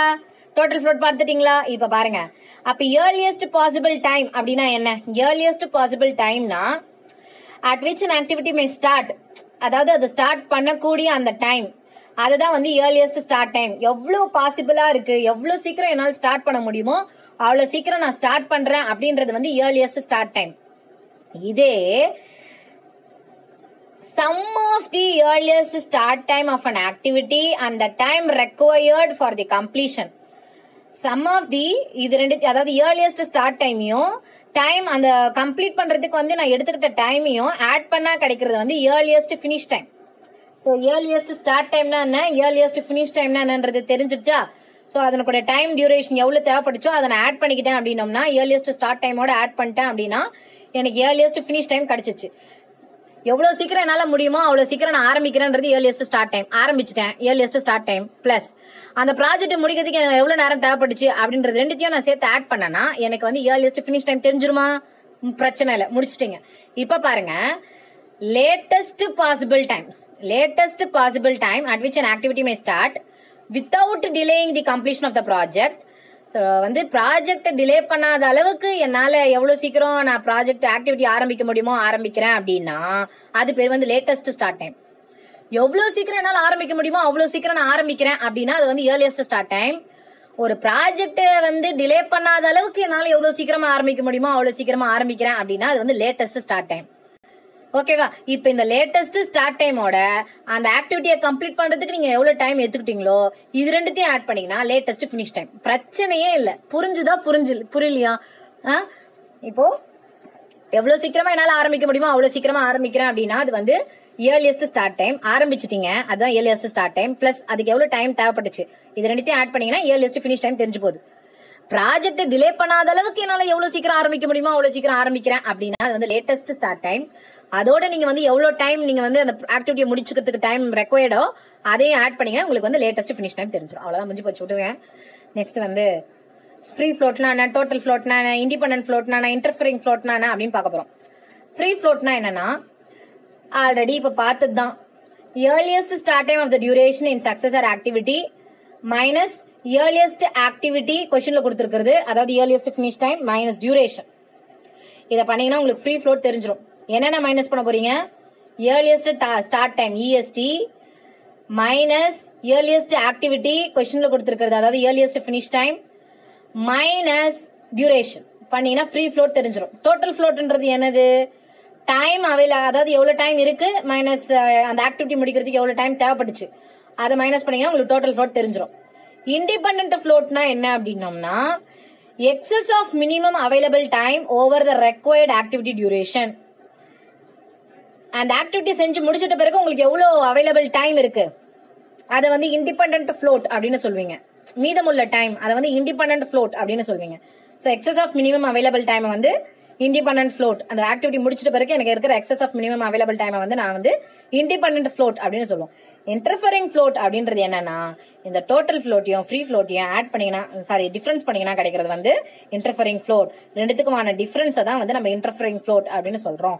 So difference between total and free ஃப்ளோட்டை வந்து interfering ஃப்ளோட்னு சொல்றோம். ஓகே, ஆல்ரெடி முன்னாடி கொடுத்த கொஸ்டினுக்கு முன்னாடி நம்ம ஃபார்முலா பார்த்துட்டோம் இல்லையா, அந்த ஃபார்முலால சப்ஸ்டிட் பண்ண போறீங்க. அதாவது ஃப்ரீ ஃப்ளோட்னா என்ன சொன்னீங்க, earliest start time minus earliest finish time minus duration. So earliest start time எவ்வளோன்னு கொடுத்துட்டான் 43. Earliest start time of the activity is considered is 36. அதாவது வந்து ஏர்லியஸ்ட் ஃபினிஷ் டைம் வந்து 36. அண்ட் தென் வந்து பாத்தீங்க அப்படின்னோம்னா டியூரேஷன் வந்து 2. எல்லாத்தையும் மைனஸ் பண்ணீங்க அப்படின்னோம்னா ஃப்ரீ ஃப்ளோட் என்ன அப்படின்னு தெரிஞ்சிடும். Latest finish time 63, earliest finish time 42. ரெண்டுமே வந்து ஃபினிஷ். டோட்டல் ஃப்ளோட் எப்படி கண்டுபிடிக்கணும், latest finish time minus earliest finish time தானே, எல் மைனஸ் இ தானே. ஸோ மைனஸ் பண்ணிக்கோங்க, டோட்டல் ஃப்ளோட் தெரிஞ்சிடும். அதுக்கப்புறம் ஸ்டாண்டர்ட் டிவியேஷன் பார்த்துக்கோங்க. ஸ்டாண்டர்ட் டிவியேஷனுக்கு எனக்கு ரெண்டு டைம் தான் தேவை. ஒரு டைம் பேர் வந்து பெசிமிஸ்டிக், இன்னொரு டைம் பேர் வந்து ஆப்டிமிஸ்டிக். ரெண்டுத்துக்கும் டிஃபரன்ஸ் பண்ணி பை 6 போட்டோன்னா எனக்கு ஸ்டாண்டர்ட் டிவியேஷன் தெரிஞ்சிடும். நான் ஏன் வந்து ரெண்டு டைம் தான் தேவை அப்படின்றத சொன்னேன் அப்படின்னோம்னா சம்பந்தமே இல்லாம நம்மளுக்கு வந்து டிஎம் கொடுப்பான். டிஎம்னா என்னது, சீக்கிரம் சொல்லுங்க. டிஎம்னா என்ன, டிஎம்னா மோஸ்ட் லைக்லி டைம் இல்லைன்னா மோஸ்ட் ப்ராபபிள் டைம்னு சொன்னேன் இல்லையா, அந்த டைமை கொடுத்து அதை பார்த்தோன்னே ஐயோ 3த்தையும் சேர்க்கிற ஃபார்முலாவா அப்பனா அப்படின்னு சொல்லி அந்த ஃபர்ஸ்ட் பார்த்தோமே கொஸ்டின் அந்த ஃபார்முலா போயிடக்கூடாது. ஓகேவா? ஸோ ஸ்டாண்டர்ட் டிவியேஷனுக்கு ரெண்டு தான் தேவை. ஒன்று டிபி, இன்னொன்று டிஓ. டிவைடட் பை 6 போட்டிங்க அப்படின்னம்னா standard deviation is denoted by sigma இல்லையா. So TP minus T0 by 6 போட்டிங்கன்னா உங்களுக்கு வந்து standard deviation of the time of completion of an activity அப்படியே கண்டுபிடிச்சலாம். இப்போ இதுதான் நான் சொன்னது, 3த்தையும் சேர்த்த ஒரு ஃபார்முலா. இதுதான் வந்து என்னது, if an activity has its optimistic, most likely and pessimistic times 2, 3 and 7 respectively, அப்ப expected time எப்படி கண்டுபிடிக்கலாம் அப்படின்னம்னா T0 plus 4 times of Tm plus Tp by 6 இந்த ஃபார்முலால சப்ஸ்டிட் பண்ணோம் அப்படின்னம்னா நம்மளுக்கு என்ன தெரிஞ்சிடும், expected time தெரிஞ்சிடும். வேரியன்ஸ் கேட்டிருக்காங்க. ஸ்டாண்டர்ட் டிவியேஷனை வந்து நம்ம ஸ்கொயர் பண்ணோம்னா நம்மளுக்கு கிடைக்கிறதா வேரியன்ஸ் இல்லையா. ஸ்டாண்டர்ட் டிவியேஷனை நான் சிக்மால சொல்றேன். அப்ப சிக்மாவை ஸ்கொயர் பண்ணோம்னா நம்மளுக்கு கிடைக்கிறது பேர் என்னது, variance. So TP minus T0 divided by 6 போட்டு ஹோல் ஸ்கொயர் பண்ணீங்க அப்படின்னோம்னா உங்களுக்கு வந்து என்ன தெரிஞ்சிடும், வேரியன்ஸ் தெரிஞ்சிடும். ஸோ ஆன்சர் வந்து எக்ஸ்பெக்டட் டைமுக்கும் வேரியன்ஸ்க்கும் என்ன அப்படின்றத வந்து நம்ம ஆப்ஷன்ல பார்த்து கரெக்டான ஆன்சரை சூஸ் பண்ணிக்கோங்க. இப்போ இதுல பாருங்க வேரியன்ஸ் கேட்டிருக்காங்க. இதுல வந்து என்னென்ன டைம்லாம் கொடுத்துருக்காங்கன்னா மோஸ்ட் லைக்லி டைமும் கொடுத்துருக்காங்க, ஆப்டிமிஸ்டிக் டைமும் கொடுத்துருக்காங்க, பெசிமிஸ்டிக் டைமும் கொடுத்துருக்காங்க. இதுல எனக்கு என்ன டைம் தேவை கிடையாது, மோஸ்ட் லைக்லி டைம் தேவை கிடையாது. ஸோ அந்த டைமை தவிர்த்து மீதி இருக்கிற கொடுத்துருக்கிற வேல்யூஸை சப்ஸ்டியூட் பண்ணி வேரியன்ஸை கண்டுபிடிச்சிடலாம். ஸோ 30th கொஸ்டின் நம்மளுக்கு முடிஞ்சு போச்சு. இப்போ நான் வந்து உங்களை சில கொஸ்டின்ஸ் கேட்க போறேன், அதுக்கு வந்து கரெக்டாக ஆன்சர் பண்ணிடுங்க சரிங்களா. எக்ஸ்பெக்டட் டைம் வந்து நம்ம என்னன்னு சொல்லலாம், எக்ஸ்பெக்டட் டைமை வந்து என்ன டைம்னு சொல்லலாம். எக்ஸ்பெக்டட் டைமுக்கு வந்து இன்னொரு பேர் என்னது, எக்ஸ்பெக்டட் டைமினுடைய இன்னொரு பேர் என்னன்னா ப்ராபபிலிஸ்டிக் டைம் அப்படின்னு சொன்னேன், ஞாபகம் இருக்கா? எக்ஸ்பெக்டட் டைமினுடைய இன்னொரு பேர் என்னது, ப்ராபபிலிஸ்டிக் டைம் அப்படின்னு சொன்னேன், கரெக்டா? ஓகே சரி. எக்ஸ்பெக்டட் டைமினுடைய ஃபார்முலா சொல்லுங்க பார்ப்போம். எக்ஸ்பெக்டட் டைமினுடைய ஃபார்முலா என்ன, எக்ஸ்பெக்டட் டைமினுடைய ஃபார்முலா என்னன்னா T is equal to T0 plus 4Tm plus 4TP, TP divided by 6. T is equal to T0 plus 4Tm plus TP divided by 6. ஓகேவா? சரி, ஓகே. ஆப்டிமிஸ்டிக் டைமுக்கு இன்னொரு பேர் என்னது? ஆப்டிமிஸ்டிக் டைமுக்கு இன்னொரு பேர் என்னது? ஆப்டிமிஸ்டிக் டைமுக்கு இன்னொரு பேர் வந்து என்ன அப்படின்னு கேட்டாங்கன்னா பெஸ்ட் டைம் அப்படின்னு சொல்லணும். சரியா? சரி, மோஸ்ட் ப்ராபபிள் டைமுக்கு இன்னொரு பேர் என்ன? மோஸ்ட் ப்ராபபிள் டைமுக்கு மோஸ்ட் லைக்லி டைம், அப்படி இல்லைன்னா லைக்லி டைம் அப்படின்னு சொல்லுவாங்க. ஓகேவா? பெசிமிஸ்டிக் டைம்ன்றது தான் என்னது? இருக்கிறதுலே பெசிமிஸ்டிக் டைம் தான் என்ன டைம்? Longest time. அதே மாதிரி பெசிமிஸ்டிக் டைமுக்கு இன்னொரு பேர் என்னது? worst time. ஓகேவா? பெர்ட்டினுடைய ஃபுல் ஃபார்ம் சொல்லுங்க சீக்கிரம். பெர்ட்டினுடைய ஃபுல் ஃபார்ம் என்னது? பெர்ட்டினுடைய ஃபுல் ஃபார்ம் என்ன அப்படின்னு கேட்டாங்கன்னா program evaluation and review technique. Okay, பெர்ட்ன்றது வந்து என்ன ஓரியன்டட் டெக்னிக்? சீக்கிரமா சொல்லணும். பெர்ட்ன்றது வந்து என்ன ஓரியன்டட் டெக்னிக்? பெர்ட் அப்படின்றது வந்து ஈவெண்ட் ஓரியன்டட் டெக்னிக். ஓகேவா? சரி, பெர்ட் டெக்னிக் வந்து நம்ம நார்மலாக எங்கே யூஸ் பண்ணுறோம்? பெர்ட் டெக்னிக் வந்து நம்ம நார்மலாக எங்கே யூஸ் பண்ணுறோம்? என்ன ப்ராஜெக்ட் யூஸ் பண்ணுவோம் நார்மலாக? பெர்ட்ன்றது வந்து நம்ம நார்மலாக என்ன ப்ராஜெக்ட் யூஸ் பண்ணுவோம்? R&D project, research and development ப்ராஜெக்ட்டுக்கு யூஸ் பண்ணுவோம். சரிங்களா? சரி, இப்போ நான் ஒரு கொஸ்டின் கேட்குறேன், அதுக்கு வந்து கரெக்டான ஆன்சர் போட்டால் போதும். The performance of specific task in CPM. சிபிஎம்ல நம்ம பண்ணுற டாஸ்க்கை தான் நம்ம என்னன்னு சொல்லுவோம்? என்னன்னு சொல்லுவோம்? சிபிஎம்ல நம்ம பண்ணுற டாஸ்க்கை வந்து என்னன்னு சொல்லுவோம்? ஸோ கரெக்டான ஆன்சர் என்ன அப்படின்னு பார்த்தீங்கன்னா சிபிஎம்ல நம்ம பண்ணுற டாஸ்க்கை வந்து ஆக்டிவிட்டி அப்படின்னு சொல்லுவோம். சரிங்களா? Next, the activity that can be performed simultaneously and independently to each other அப்படின்னா அது வந்து என்ன ஆக்டிவிட்டி? சைமல்டேனியஸாக பண்ணுறோம், பட் ரெண்டுமே வந்து ஒன்னோட ஒன்று இண்டிபெண்ட்டாக இருக்கும். அந்த ஆக்டிவிட்டி நீங்கள் என்ன ஆக்டிவிட்டின்னு சொல்வீங்க? அந்த ஆக்டிவிட்டியை நீங்கள் என்ன ஆக்டிவிட்டின்னு சொல்வீங்க? Very good, parallel activity. ஓகேவா? ஓகே, நெக்ஸ்ட் கொஸ்டின் கேட்குறேன். இதே வந்து ஒரு ஆக்டிவிட்டி வந்து ஒன்றுக்கு அப்புறமா இன்னொரு ஆக்டிவிட்டி நீங்கள் செய்கிறீங்க அப்படின்னும் போது அதை வந்து என்ன ஆக்டிவிட்டிஸ்ன்னு சொல்வீங்க? அதை வந்து நீங்கள் என்ன ஆக்டிவிட்டின்னு சொல்வீங்க? அதுவுமே ரெண்டுமே வந்து இண்டிபெண்ட்டாக இருக்கு. ஓகேவா? ஸோ அதை வந்து என்ன ஆக்டிவிட்டின்னு சொல்வீங்க? சீரியல் ஆர் சீக்வென்ஷியல் ஆக்டிவிட்டி அப்படின்னு சொல்வீங்க. ஓகேவா? கண்டிப்பாக கரெக்டாக ஆன்சர் பண்ணிட்டு இருக்க எல்லாருக்குமே வந்து மனதார வாழ்த்துக்களை தெரிவிச்சுக்கிறேன். சரி, ஒரு ஆக்டிவிட்டி இப்போ இருக்கு, அதுக்கு முன்னமா இருக்கிற ஆக்டிவிட்டி வந்து என்னன்னு சொல்வீங்க? அதுக்கு முன்ன இருக்கிற ஆக்டிவிட்டிக்கு பேர் என்ன? அதுக்கு முன்ன இருக்கிற ஆக்டிவிட்டிக்கு பேரு ப்ரிடெசஸர் ஆக்டிவிட்டி. அதுக்கு பின்ன இருக்கிற ஆக்டிவிட்டிக்கு பேர் என்னது? அதுக்கு பின்ன இருக்கிற ஆக்டிவிட்டிக்கு பேர் என்னது? இதுக்கு சக்சஸர் ஆக்டிவிட்டி. ஓகேவா? ஓகேவா? ஸோ சிபிஎம்னா ஃபுல் ஃபார்ம் என்னது? சிபிஎம்னுடைய ஃபுல் ஃபார்ம் என்னது? சிபிஎம்னுடைய ஃபுல் ஃபார்ம் என்ன அப்படின்னு கேட்டாங்கன்னா சிபிஎம்ன்றது கிரிட்டிக்கல் பாத் மெத்தட். சொல்லிட்டீங்களா? நெக்ஸ்ட் பாருங்க, சிபிஎம் நெட்வொர்க் வந்து எதுக்கு? சிபிஎம் நெட்வொர்க்ன்றது வந்து என்ன ஓரியன்டட் டெக்னிக்கு? சிபிஎம் நெட்வொர்க் அப்படின்றது வந்து என்ன ஓரியன்டட் டெக்னிக்கு? சிபிஎம் நெட்வொர்க் அப்படின்றது வந்து ஆக்டிவிட்டி ஓரியன்டட் டெக்னிக். கண்டிப்பாக நிறைய பேர் இதுக்கு வந்து கரெக்டான ஆன்சர் சொல்லியிருப்பீங்க. அதனால உங்களுக்கு வந்து நான் முன்கூட்டியே வாழ்த்துக்களை தெரிவிச்சிடறேன். ஓகேவா? சரி, நெக்ஸ்ட் பாருங்க, CPM scheduling of project. CPM scheduling of project வந்து அது வந்து என்ன அப்ரோச் அப்படின்னு சொன்னேன் நான். என்ன அப்ரோச் அப்படின்னு சொன்னேன்? சிபிஎம் ஷெட்யூலிங் ஆஃப் ப்ராஜெக்ட்ன்றது வந்து என்ன அப்ரோச் அப்படின்னு பார்த்தோம்? சிபிஎம் ஷெட்யூலிங் ஆஃப் ப்ராஜெக்ட் அப்படின்றது வந்து என்ன அப்ரோச் அப்படின்னு பார்த்தோம்? அது வந்து டிட்டர்மினிஸ்டிக் அப்ரோச் அப்படின்னு பார்த்தோமா? அது வந்து டிட்டர்மினிஸ்டிக் அப்ரோச் அப்படின்னு பார்த்தோமா? ஞாபகம் இருக்கா? சரி, நான் இப்போ வந்து ஒரு சென்டென்ஸை படிக்கிறேன், அது வந்து என்ன ஆக்டிவிட்டி அப்படின்னு சொல்றீங்களா? த ஆர்டிஃபிஷியல் ஆக்டிவிட்டி. கண்டிப்பாக இந்த வார்த்தையை கேட்டவொடனே நீங்கள் ஆன்சரை போட்டணும். இருந்தாலும் நான் ஸ்டேட்மெண்ட் ஃபுல்லாக படிச்சிடுறேன். The artificial activity which indicates that an activity following it cannot be started unless the preceding activity is complete அப்படின்னும் போது அந்த ஆக்டிவிட்டி என்னன்னு சொல்வீங்க? அதை எப்படி ரெப்ரசென்ட் பண்ணுவீங்க? ரெண்டுத்துமே போடணும். அந்த ஆக்டிவிட்டிக்கு பேர் என்ன, அதை வந்து எப்படி ரெப்ரசென்ட் பண்ணுவீங்க அப்படின்றத சொல்லுங்க. Okay, the answer is dummy activity. Very good, very good. சரி, ஓகே, நெக்ஸ்ட் ஒரு கொஸ்டின் கேட்குறேன். The activity which does not consume any time and resources. அந்த ஆக்டிவிட்டிக்கு பேர் என்ன? The activity which does not consume time and resources. அந்த ஆக்டிவிட்டிக்கு பேர் என்ன? Very good. அந்த ஆக்டிவிட்டிக்கு பேர் என்ன அப்படின்னு கேட்டாங்கன்னா அதுமே டம்மி ஆக்டிவிட்டி தான். ஸோ டம்மி ஆக்டிவிட்டியை தான் நான் 2 தடவை கேட்டேன். சரி, நெக்ஸ்ட் பாருங்க, கிரிட்டிக்கல் பாத் நெட்வொர்க் வந்து இன்ஜினியருக்கு என்னென்ன ஹெல்ப்லாம் பண்ணுது? கிரிட்டிக்கல் பாத் நெட்வொர்க் வந்து இன்ஜினியருக்கு என்னென்ன மாதிரியான ஹெல்ப்லாம் பண்ணுது? கிரிட்டிக்கல் பாத் நெட்வொர்க் வந்து இன்ஜினியருக்கு என்னென்ன ஹெல்ப்லாம் பண்ணுது? கிரிட்டிக்கல் ஆக்டிவிட்டியை கான்சென்ட்ரேட் பண்ண சொல்லுது, நான் கிரிட்டிக்கல் ஆக்டிவிட்டியிலேருந்து கிரிட்டிக்கல் ஆக்டிவிட்டிக்கு டைவர்ட் பண்ணுது. அதுக்கப்புறம் கிரிட்டிக்கல் ஆக்டிவிட்டியை பண்ணுறதுக்கு வந்து டைம் டிலே ஆச்சுன்னா ஹோல் ப்ராஜெக்ட்டும் டிலே ஆகும் அப்படின்றதுனால நம்மளுக்கு நிறைய காஷியஸ் ஆக்ஷன்ஸ்லாம் கொடுக்கும். ஸோ வந்து கிரிட்டிக்கல் பாத் நெட்வொர்க் வந்து இந்த மாதிரிலாம் இன்ஜினியர்ஸ்க்கு நிறைய ஹெல்ப் பண்ணுது. ஓகேவா? இதெல்லாம் நான் சொன்ன ஞாபகம் இருக்கா? கிரிட்டிக்கல் பாத்துன்றது வந்து லாங்கஸ்ட் பாத்தா ஷார்ட்டஸ்ட் பாத்தா. கிரிட்டிக்கல் பாத் அப்படின்றது வந்து லாங்கஸ்ட் பாத்தா ஷார்ட்டஸ்ட் பாத்தா. கிரிட்டிக்கல் பாத்ன்றது வந்து லாங்கஸ்ட் பாத்தா ஷார்ட்டஸ்ட் பாத்தா. கிரிட்டிக்கல் பாத்ன்றது வந்து லாங்கஸ்ட் பாத். சரியா? அடுத்ததான கொஸ்டினும் கிரிட்டிக்கல் பாத்தை பத்தி தான் கேட்க போறேன். கிரிட்டிக்கல் பாத்ன்றதுக்கு வந்து இட் கன்சியூம்ஸ் மேக்ஸிமம் ரிசோர்சஸா இல்ல மினிமம் ரிசோர்சஸா? கிரிட்டிக்கல் பாத்துக்கு வந்து மேக்ஸிமம் ரிசோர்ஸ் தேவையா இல்ல மினிமம் ரிசோர்ஸ் தேவையா? கிரிட்டிக்கல் பாத்துக்கு மேக்ஸிமம் ரிசோர்ஸ் தேவையா மினிமம் ரிசோர்ஸ் தேவையா? So very good. கரெக்டான ஆன்சர் என்ன அப்படின்னு பார்த்தீங்கன்னா மேக்ஸிமம் ரிசோர்ஸ் தான் தேவை. சரி, கிரிட்டிக்கல் பாத்துக்கு ஃப்ளோட் வந்து 0வா இருக்குமா இல்லை வந்து எப்படி இருக்கும்? கிரிட்டிக்கல் பாத்துக்கு வந்து ஃப்ளோட் வந்து எப்படி இருக்கும்? ஆன்சர் நான் சொல்லிட்டேன், அதனால வந்து இது செட் ஆகாது. கரெக்ட் தான், அதாவது 0வா இருக்கும். ஓகேவா? சூப்பர், வெரி குட், பிரச்சனை இல்லை. இப்போ பாருங்க, இப்போ நான் ஒரு சென்டென்ஸ் படிப்பேன், அது வந்து என்ன ஃப்ளோட்டு அப்படின்னு கரெக்டாக சொல்லணும். சரியா?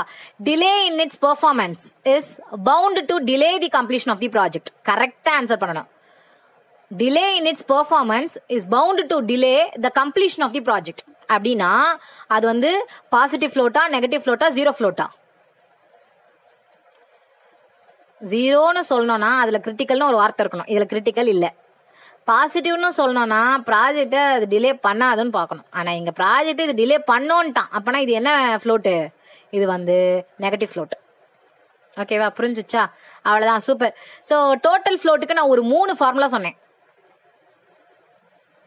அதை வந்து எனக்கு கண்டிப்பாக சொல்லணுமே. நீங்கள் அது கொஞ்சம் பெருசாக நீங்கள் டைப் பண்ணணும்னு அவசியம் இல்லை, ஷார்ட்டாக கூட டைப் பண்ணி எனக்கு அனுப்பலாம். ஸோ சீக்கிரமாக சொல்லுங்கள் பார்ப்போம். டோட்டல் ஃப்ளோட்டுக்கு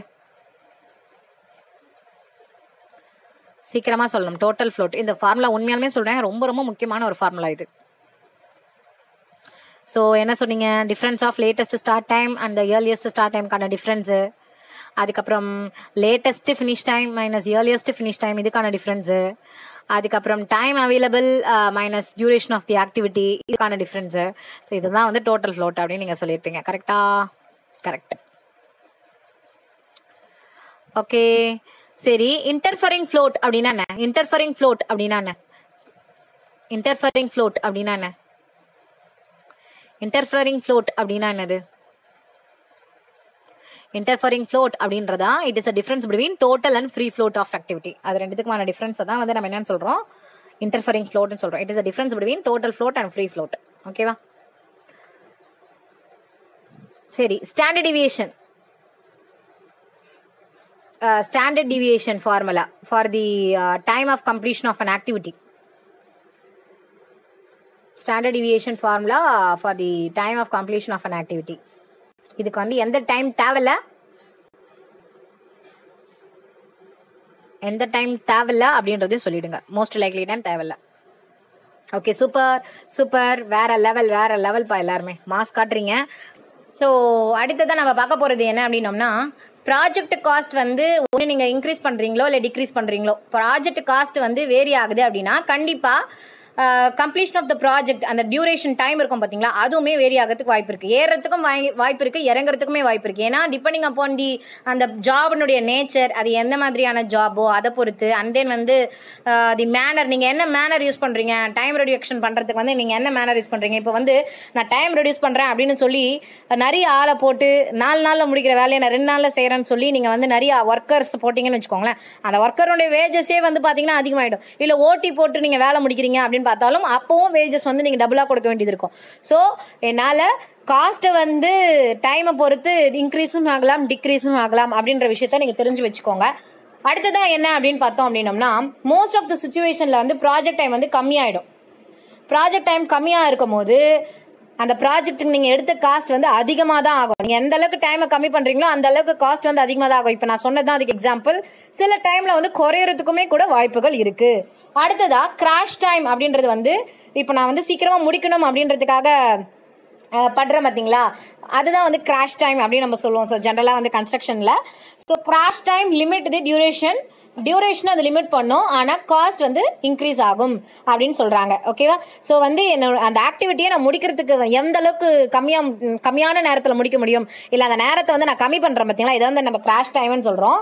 பட் இதனால என்ன ஆகும் அப்படின்னு பார்த்தீங்கன்னா ப்ராஜெக்டினுடைய அந்த கம்ப்ளீஷன் காஸ்ட் வந்து இன்க்ரீஸ் ஆகும். So by extending the duration beyond the normal time, normal டைமுக்கு மேலே நீங்கள் வந்து சப்போஸ் டைம் அதிகமாச்சுன்னு வச்சுக்கோங்க, அப்பவும் என்ன ஆகும், cost will not be reduced. அப்பவும் வந்து பார்த்தீங்கன்னா காஸ்ட் ரெடியூஸ்லாம் ஆகாது, அப்பவும் காஸ்ட் அதிகமாக தான் ஆகும். ஸோ இதையுமே நீங்கள் பார்த்து வச்சுக்கணும். The time with which direct cost does not reduces with the increase in time. Time increase ஆனாலும் டைரக்ட் காஸ்ட் வந்து ரெடியூஸ் ஆகாது அப்படின்னா அந்த டைமை தான் வந்து நம்ம நார்மல் டைம் அப்படின்னு சொல்றோம். the time with which direct cost does not reduce with the increase in time. Time அதிகமாகும், டைரக்ட் காஸ்ட் வந்து ரெடியூஸ் ஆகாது. ஸோ இது வந்து நம்ம நார்மல் டைம்னு சொல்லுவோம். அண்ட் தென் வந்து direct cost of the project with respect to normal time, normal டைமுக்கு வந்து with respect to normal time இருக்கிற அந்த காஸ்ட்டை வந்து நம்ம டைரக்ட் காஸ்ட்னு சொல்லுவோம். ஸோ அது வந்து எப்போ மினிமமாக இருக்கும்னா இன் டர்ம்ஸ் ஆஃப் நார்மல் டைமில் தான் வந்து அது மினிமமாக இருக்கும். So the direct cost of the project with respect to normal time is minimum. So direct cost வந்து எப்போ மினிமமா இருக்கும்னா with respect to the normal time அப்போதான் வந்து மினிமமா இருக்கும் அப்படின்றத நீங்க தெரிஞ்சு வச்சுக்கணும். எப்போ இது வந்து மினிமமா இருக்கும் அப்படின்றத கண்டிப்பா கேட்பாங்க. நெக்ஸ்ட் வந்து பாத்தீங்கன்னா காஸ்ட் ஆஃப் த ப்ராஜெக்ட் வந்து ரெண்டு காஸ்ட் இருக்கு. ஒன்று வந்து டைரக்ட் காஸ்ட், இன்னொன்று வந்து இன்டைரக்ட் காஸ்ட். டைரக்ட் காஸ்ட்ன்றது வந்து நம்ம டைரக்டா லேபருக்கு கொடுக்குற காஸ்ட், மிஷினரிஸ்க்கு ரிசோர்ஸ் வாங்குறதுக்கு கொடுக்குற காஸ்ட், இதெல்லாம் வந்து டைரக்ட் காஸ்ட். இன்டைரக்ட் காஸ்ட்ன்றது வந்து இந்த மெயின்டெனன்ஸ்க்கு, அட்மினிஸ்ட்ரேஷனுக்கு, இன்சூரன்ஸ்க்கு கட்டுற காஸ்ட், ஜெனரல் காஸ்ட், இதெல்லாமே வந்து பாத்தீங்கன்னா இன்டைரக்ட் காஸ்ட்னுடைய அண்டர்ல போயிடும். சரி, இந்த cost of an activity with the time of for the project, இந்த கிராஃப் வந்து பாத்தீங்கன்னா ரொம்ப ரொம்ப இம்பார்ட்டன்டான ஒரு கிராஃப். இந்த கிராஃபை கொடுத்துட்டு இது வந்து காஸ்ட் ஸ்லோப் ஃபார்முலா வந்து ரொம்ப ரொம்ப முக்கியமான ஒரு ஃபார்முலா. இது காஸ்ட் ஸ்லோப் ஃபார்முலா. அது வந்து என்ன அப்படின்னு பாத்தீங்கன்னா crash cost minus normal cost, இது ரெண்டுத்து தான். Crash cost minus normal cost divided by crash time, normal time minus crash time. Crash cost minus normal cost divided by normal time minus crash time. மேல crash இருக்கும், கீழே normal first இருக்கும். அதை பார்த்துக்கோங்க. ஏன் அப்படி சொல்றேன் அப்படின்னம்னா காஸ்ட் ஸ்லோப் அப்படின்றது வந்து இந்த கிராஃபை ஃபர்ஸ்ட் நம்ம பார்த்துக்கணும். எக்ஸ் ஆக்சிஸ்ல வந்து டைம் இருக்கு, ஒய் ஆக்சிஸ்ல வந்து காஸ்ட் இருக்கு. ஸோ இது வந்து டைமுக்கும் காஸ்ட்டுக்குமான ஒரு கிராஃப். ஸோ காஸ்ட் ஸ்லோப்னுடைய ஃபார்முலா என்னன்னு சொன்னோம் அப்படின்னம்னா crash cost minus normal cost divided by normal time minus crash time. So இந்த ஃபார்முலா ரொம்ப ரொம்ப முக்கியம். இந்த ஃபார்முலா நிறைய டைம் ரிப்பீட் பண்ணியிருக்காங்க. தயவு செஞ்சு இந்த ஃபார்முலாவை நல்லா பார்த்துக்கோங்க. நான் ஒரு 5 செகண்ட்ஸ் கூட டைம் கொடுக்குறேன். தயவு செஞ்சு இந்த ஃபார்முலாவை நல்லா பார்த்துக்கோங்க.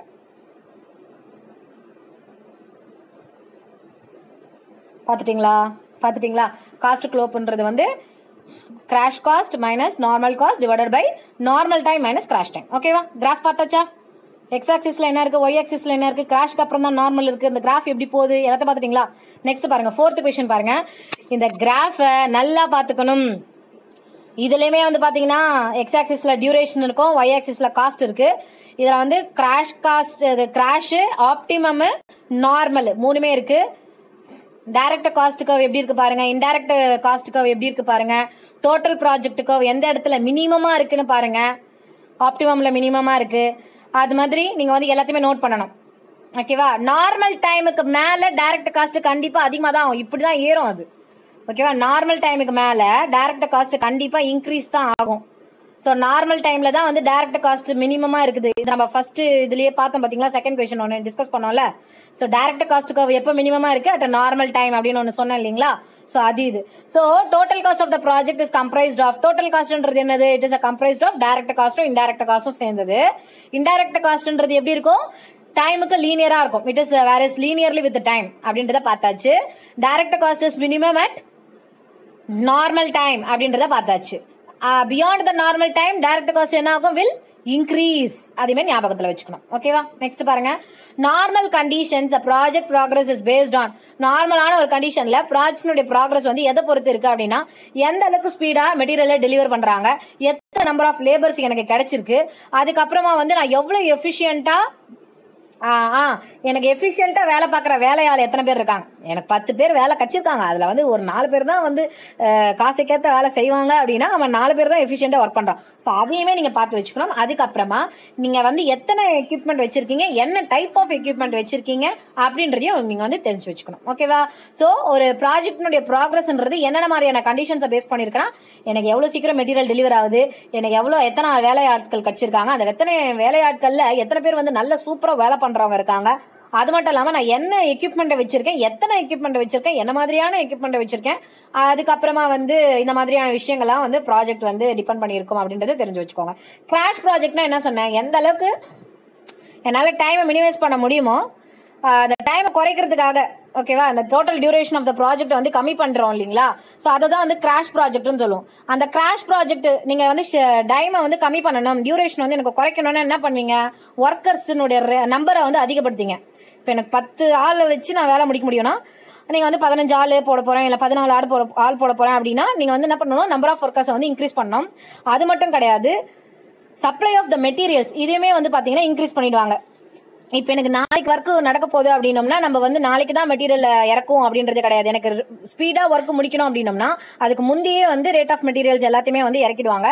ஸோ எந்த அளவுக்கு நீங்கள் சீக்கிரமாக மெட்டீரியல்ஸை சப்ளை பண்ணுறீங்க அப்படின்றத பொறுத்து இருக்கு. அடுத்ததா allow overtime work at premium wage rate and increase the number of units of equipments. நீங்கள் என்ன பண்ணுவீங்க, ஓட்டி பார்த்தாங்கன்னா உங்களுக்கு இது காசு அதிகமாக கொடுக்கணும். அதுக்கப்புறமா வந்து எக்யூப்மெண்ட்டோடைய நம்பர் ஆஃப் யூனிட்ஸை வந்து அதிகப்படுத்தணும். அந்த மாதிரி கிரிட்டிக்கல் ஆக்டிவிட்டீஸ்க்கெல்லாம் வந்து நீங்கள் கரெக்டான டைம் அலர்ட் பண்ணி அதை முதல்ல முடிச்சு விடணும். ஸோ இதெல்லாம் பண்ணீங்க அப்படின்னா தான் அந்த ப்ராஜெக்ட் வந்து நீங்கள் கொஞ்சமாச்சு டைமை வந்து கம்மி பண்ணி சீக்கிரமாக முடிச்சு கொடுக்க முடியும். ஓகேவா? இதுதான் வந்து கிராஷ் ப்ராஜெக்ட். கிராஷ் ப்ராஜெக்டில் என்னென்னலாம் தேவை அப்படின்றத பார்த்தாச்சு. Which of the following is related to cost slope? Cost slope ஃபார்முலாக்கு நான் கிட்டத்தட்ட ஒரு 10 செகண்ட் உங்களுக்கு டைம் கொடுத்தே பார்க்க சொன்னேன். இந்த 4மே அதில் நீங்கள் பார்த்தீங்களா, இல்லை இந்த 4த்தையுமே பார்க்கலையா, இல்லை காஸ்ட் ஸ்லோப்னுடைய ஃபார்முலா என்னன்றதை சீக்கிரமாக யாராவது போடுங்க பார்ப்போம். காஸ்ட் ஸ்லோப்புக்கு என்ன ஃபார்முலா சொன்னேன், அதில் இந்த 4 டேர்மும் இன்க்ளூட் ஆயிருந்ததா இல்லையா? காஸ்ட் ஸ்லோப் ஃபார்முலாவில் இந்த 4 டேர்முமே இன்க்ளூட் ஆகியிருந்தது. கரெக்டா? ஓகேவா? ஸோ அந்த ஃபார்முலா வேணா பார்த்துறீங்களா ஒன்ஸு? காஸ்ட் ஸ்லோப்ன்றது என்னது, crash cost minus normal cost, மேலே காஸ்ட் வரணும் கீழே டைம் வரணும், மேலே காஸ்ட் வரணும் கீழே டைம் வரணும். இதில் crash cost minus normal cost, கீழே பார்க்கும்போது normal time minus crash time, அவ்வளோதான். ஓகே, அப்படி பார்த்தா எனக்கு இந்த 4 டேர்மே அதில் நீங்கள் பார்த்தீங்க. அப்போ இந்த காஸ்ட் ஸ்லோப்பில் 4மே இருக்குன்னு அர்த்தம். இது வந்து ஒரு கொஸ்டினில் கேட்டிருக்காங்க. ஒரு இயர், எந்த ஒரு இயர் அது, அந்த 2015-16 எனக்கு தெரியல கரெக்டாக. ஸோ அதில் வந்து பார்த்தீங்க அப்படின்னோம்னா crash cost, normal cost, crash time கொடுத்துட்டு வேற ஒரு டைம் கொடுத்துருந்தான். ஸோ இதில் வந்து எது வந்து ரிலேட் ஆகிருக்கு, எது வந்து ரிலேட் ஆகலைன்ற மாதிரி கேட்டிருந்தான். இப்போ உங்களுக்கு 4த்துமே கொடுத்தாச்சு இதில், அதனால வந்து நீங்கள் 4மே இருக்குது அப்படின்றத சொல்லிட்டீங்க. ஓகே, பிரச்சனை இல்லை. நெக்ஸ்ட் வந்து பார்த்தீங்க அப்படின்னோம்னா இந்த cost slope of the cost time curve, அதில் வந்து எந்த ஸ்டேட்மெண்ட் கரெக்டுன்னு சொல்கிறான். இதுதான் இது difference between crash cost and normal cost divided by difference between crash time and normal time. இதுதானே கரெக்ட். இதை மட்டும் நல்லா பார்த்துக்கோங்க, மற்றதெல்லாம் உங்களுக்கு குழப்பறதுக்காக கொடுத்துருப்பாங்க. ஸோ கரெக்டான ஸ்டேட்மெண்ட் பார்த்தீங்களா? இந்த ஒரே கொஸ்டினை கிட்டத்தட்ட 4 தடவை வித்தியாசமாக கேட்டிருக்காங்க. அதனால இந்த கிராஷ் காஸ்ட் ஸ்லோப் அந்த இதுவை வந்து நீங்கள் ஃபார்முலா வந்து கரெக்டாக பார்த்துக்கணும். அடுத்ததான் வந்து பார்த்தீங்க அப்படின்னோம்னா இந்த ரிடக்ஷன் இன் ப்ராஜெக்ட் டைம் நார்மலி ரிசல்ட்ஸ் இன், நீங்கள் ப்ராஜெக்ட் டைமே குறைக்கிறதுனால என்னத்தை சாதிச்சிங்க அப்படின்னு பார்த்தீங்கன்னா கண்டிப்பாக it increases the direct cost but it decreases the indirect cost. Project டைமை வந்து நீங்கள் ரெடியூஸ் பண்ணுறீங்க அப்படின்றதுனால உங்களுக்கு என்ன நடக்கும் அப்படின்னா டைரக்ட் காஸ்ட் கண்டிப்பாக இன்க்ரீஸ் ஆகும். ஏன்னா மெட்டீரியல் காஸ்ட், லேபர் காஸ்ட் இதெல்லாம் அதிகமாக தானே ஆகுது. அப்போ பார்த்தா டைரக்ட் காஸ்ட் அதிகமாகும், பட் இன்டைரக்ட் காஸ்ட் வந்து கம்மியாகும். Crash project duration is obtained by, இது எப்படி கண்டுபிடிப்பீங்க, crash duration for all the activities along the critical path obtained by taking into account the crash duration for all the activities. So எல்லா ஆக்டிவிட்டீஸ்க்குமான time நீங்கள் என்ன எடுத்துக்கிட்டீங்க அப்படின்றத வந்து அதை வச்சு தான் நீங்கள் வந்து கிராஷ் ப்ராஜெக்ட்டுக்கான டியூரேஷனை வந்து கண்டுபிடிப்பீங்க. ஓகேவா? In the time cost optimization using CPM method for network analysis, crashing of the activity along the critical path is done starting with the activity having the least cost slope. Least cost slope இதே தான். இதே question தான் இந்த கொஸ்டினுமே. ஓகேவா? இதில் என்ன சொல்லியிருக்காங்கன்னா starting with activity having least cost ஸ்லோப்ல தான் வந்து அது நடக்கும் அப்படின்னு சொல்றாங்களா. இதுல என்னது அசெண்டிங் காஸ்ட் ஸ்லோப்ல தான் ரெண்டுமே ஒண்ணுதான். லீஸ்ட் காஸ்ட் ஸ்லோப் போதும் சின்னதுல இருந்து மேல போகுதுன்றதுலாம் அந்த சின்ன டேர்ம். அசெண்டிங் காஸ்ட் ஸ்லோப்ன்றது ஒண்ணுதான். ஸோ இந்த கிராஷிங் ஆஃப் தி ஆக்டிவிட்டி வந்து it is along the critical path is done starting with the activity having. எந்த ஆக்டிவிட்டி ஃபர்ஸ்ட் ஸ்டார்ட் பண்ணுவீங்க? The activity which is having least cost slope எதுக்கு இருக்கோ அதை வச்சு start பண்ணுவோம். அதாவது அசெண்டிங் காஸ்ட் ஸ்லோப் எதுக்கு இருக்கோ அதை வச்சு நம்ம ஸ்டார்ட் பண்ணுவோம் அப்படின்றது தான் வந்து இதுல நீங்க தெரிஞ்சுக்க வேண்டியது. Corresponding to minimum total project cost அது வந்து என்னன்னா it is between normal time and crash time. அந்த கிராஃப்லயே உங்களுக்கு தெரிஞ்சிருக்கும். the time corresponding to minimum total project cost வந்து எந்த டைம்னா it is between normal time and crash time. அது ரெண்டுத்துக்கும் நடுப்புற இருக்கும்.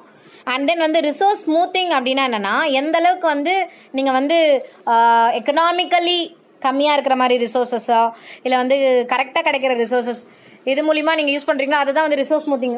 ரொம்ப பெருசாக ஒன்றும் கிடையாது வரும்.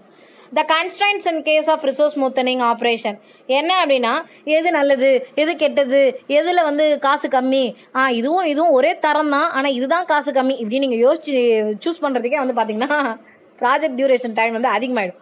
ஸோ ரிசோர்ஸ் ஸ்மூத்திங்கால நீங்கள் என்ன மாதிரியான டிஃபெக்ட் என்ன மாதிரியான ஒரு டிஸ்அட்வான்டேஜை ஃபேஸ் பண்ணுறீங்க அப்படின்னு கேட்டாங்கன்னா ப்ராஜெக்ட் டியூரேஷன் டைம் வந்து அதிகமாகிடும் அப்படின்றத மறக்காம ஆன்சர் பண்ணிவிடுங்க. சரிங்களா? நெக்ஸ்ட் வந்து பாருங்க, the technique for establishing and maintaining priority among the various jobs of the project அதுக்கு பேர் தான் வந்து critical ratio scheduling. அதாவது ஒரு நிறைய ஆக்டிவிட்டி இருக்கு, அதில் இதுதான் நீ ஃபர்ஸ்ட் பண்ணணும் அதுதான் நீ ஃபர்ஸ்ட் முடிக்கணும் அப்படின்னு சொல்லி நம்ம ப்ரியாரிட்டி ஃபிக்ஸ் பண்ணுறோம் பார்த்தீங்களா. இதை வந்து எந்த டெக்னிக் வச்சு பண்ணுவீங்க அப்படின்னு கேட்டாங்கன்னா கிரிட்டிக்கல் ரேஷியோ ஷெடியூலிங். ஷெடியூல் பண்ணி இதுதான் ஃபர்ஸ்ட் முடிக்கணும் இந்த சப்ஜெக்டை ஃபர்ஸ்ட் கவர் பண்ணோம் அப்படின்னு நம்ம பண்ணிட்டு இருக்கோம்ல அந்த மாதிரி பண்றதா வந்து கிரிட்டிக்கல் ரேஷியோ ஷெடியூலிங். ஓகேவா? ஸோ இப்போ the process of incorporating changes and rescheduling of replanning. இப்போ நீங்கள் வந்து உங்கள் ஷெடியூலாக மாற்றுறீங்க இல்லை இப்போ நான் பண்ண பாருங்க டைமை மாற்றணும் இல்லையா. ஸோ வந்து மேம் இன்னைக்கான டைமை அப்டேட் பண்ணுங்க மேம் அப்படின்னு நீங்கள் கேட்குறீங்களா. ஸோ அந்த மாதிரி தான் the process of incorporating changes இல்லை ரீஷெடியூல் பண்ணிட்டீங்க இல்லை ரீப்ளான் பண்ணிட்டீங்கன்னா அதை என்ன பண்ணணும் அப்டேட் பண்ணணும் இல்லையா. ஸோ இந்த ப்ராசஸ்க்கு வேறு அப்டேட்டிங். சரி ஓகே, நீங்கள் அப்டேட் பண்ணிட்டீங்க. அப்டேட் பண்ணுறதுனால என்னென்ன மாதிரியான சேஞ்சஸ் ஃபேஸ் பண்ணுறீங்க அப்படின்னா இப்போ நான் ஃபஸ்ட்டு வந்து இதுதான் முக்கியம் அப்படின்னு சொல்லி அந்த சப்ஜெக்டை ஃபஸ்ட்டு எடுத்து ரிவிஷன் பண்ணலாம்னு நினச்சிருப்பேன். இப்போ அப்டேட் பண்ணி நான் என்ன சொல்லிட்டேன்னா இல்லை ஃபஸ்ட்டு இந்த சப்ஜெக்டை முடிச்சிடலாம் அப்படின்னும் போது கிரிட்டிக்கல் பார்த்தே சேஞ்ச் ஆகிடுதா, ப்ரியாரிட்டியே மாறி போதா. ஸோ வந்து சேஞ்ச் ஆஃப் கிரிட்டிக்கல் பாத். அது மட்டும் கிடையாது, ப்ராஜெக்ட் கம்ப்ளீஷன் டைம் வந்து அதிகமும் ஆகலாம் கம்மியும் ஆகலாம். ஏன்னா நான் இம்பார்ட்டண்ட்டான சப்ஜெக்டை ஃபஸ்ட்டு எடுக்காமல் எனக்கு ஈஸியாக இருக்குது நான் ஒரு சப்ஜெக்டை ஃபஸ்ட்டு எடுத்துட்டேன்னு வச்சுக்கோங்க.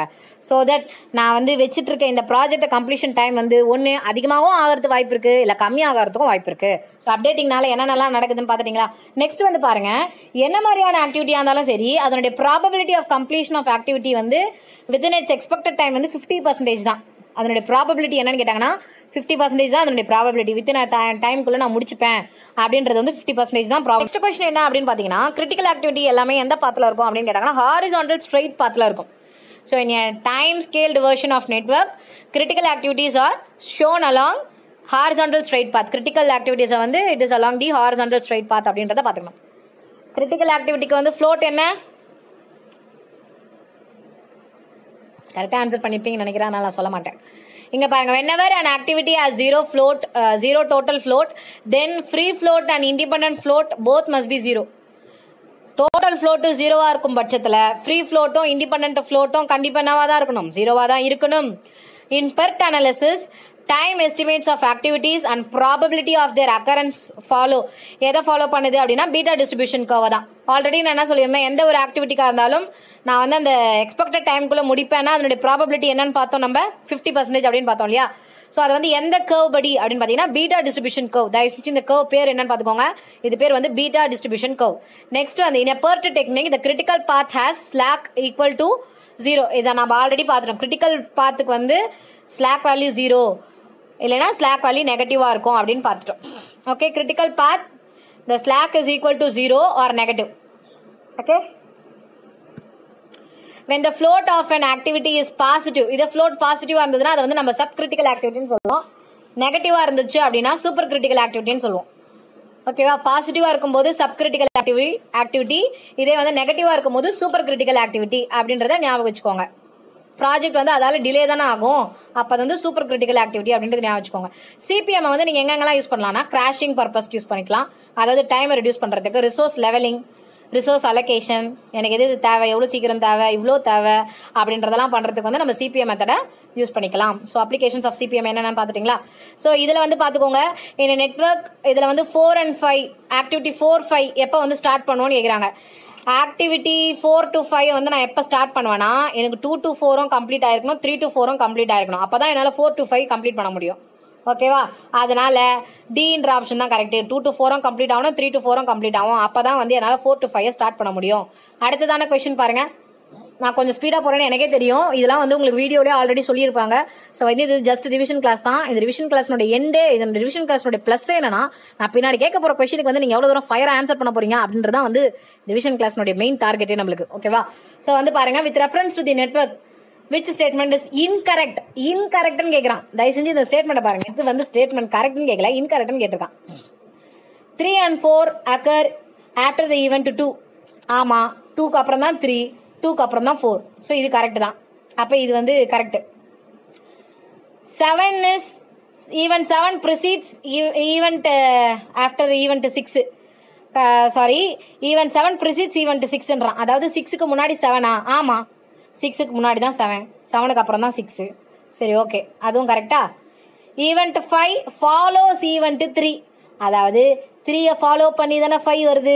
அப்போது இந்த ஸ்டேட்மெண்ட்டும் கரெக்ட். இப்போ event 7 can occur after event 4 அப்படின்றான்.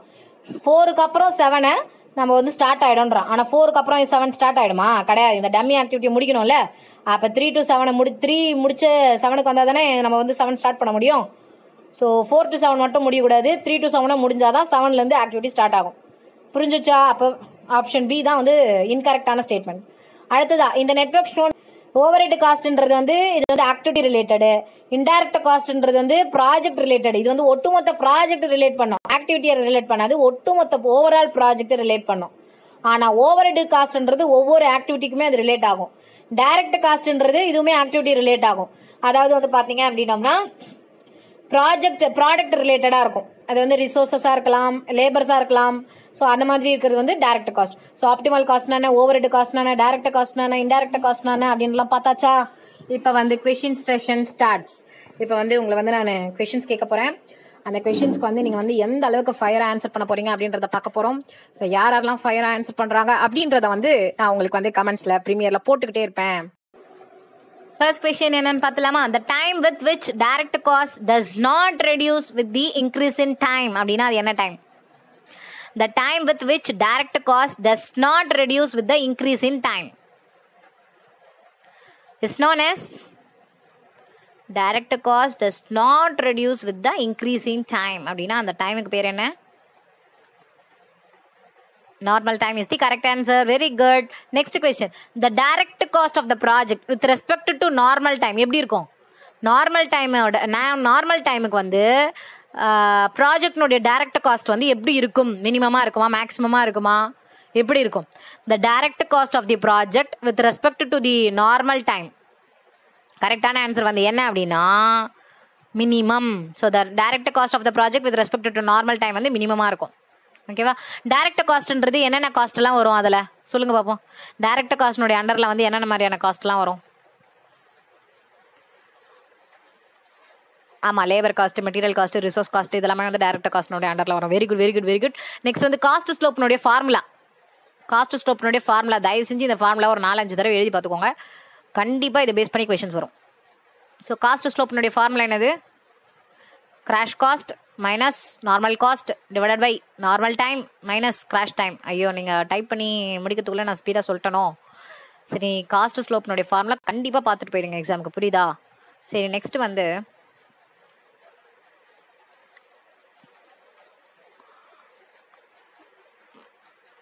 ரிசோர்ஸ் ஸ்மூத்திங் அப்படின்னா என்னன்னு சொன்னேன். ரிசோர்ஸ் ஸ்மூத்திங் அப்படின்றது வந்து economical utilisation of resources as well as வந்து பார்த்தீங்கன்னா optimisation. So optimisation and economical utilisation of ரிசோர்ஸஸை தான் வந்து நம்ம ரிசோர்ஸ் ஸ்மூத்திங் அப்படின்னு சொல்லுவோம். ஓகே சரி, இப்போ இந்த கொஸ்டினை நல்லா கவனிச்சு ஆன்சர் பண்ணோம். The time corresponding to minimum total project cost is between எந்த டைமுக்கும் நடுவில் இருக்கு? The time corresponding to minimum total project காஸ்ட்ன்றது வந்து it is between It is between normal time and crash time. Okay va? Okay. The process of incorporating changes and rescheduling, replanning la பண்றீங்களா அந்த ப்ராசஸ்க்கு பேர் என்னது? Very good very good very good. கண்டிப்பாக இது correct answer பண்ணுவீங்கன்னு எனக்கு தெரியும். த கரெக்டான ஆன்சர் வந்து அப்டேட்டிங். ஓகே, நெக்ஸ்ட் வந்து பார்த்தீங்கன்னா the probability of completion of any activity within its expected time. Within its expected டைம்குள்ளே நான் வந்து ப்ராஜெக்ட்டை கம்ப்ளீட் பண்ணுவேன், அந்த ஆக்டிவிட்டியை நான் கம்ப்ளீட் பண்ணுவேன் அப்படின்றதுனுடைய ப்ராபபிலிட்டினா, ப்ராஜெக்ட் இல்லை ஆக்டிவிட்டியை கம்ப்ளீட் பண்ணுறேன் அப்படின்றதுக்கான ப்ராபபிலிட்டி வந்து பார்த்தீங்கன்னா 50%. அதுதான் கரெக்ட். சரி, in a time scaled version of network critical activity வந்து எந்த பாத்தில் இருக்கும்? Most important question. Critical activities வந்து எந்த பாத்தில் இருக்கும்?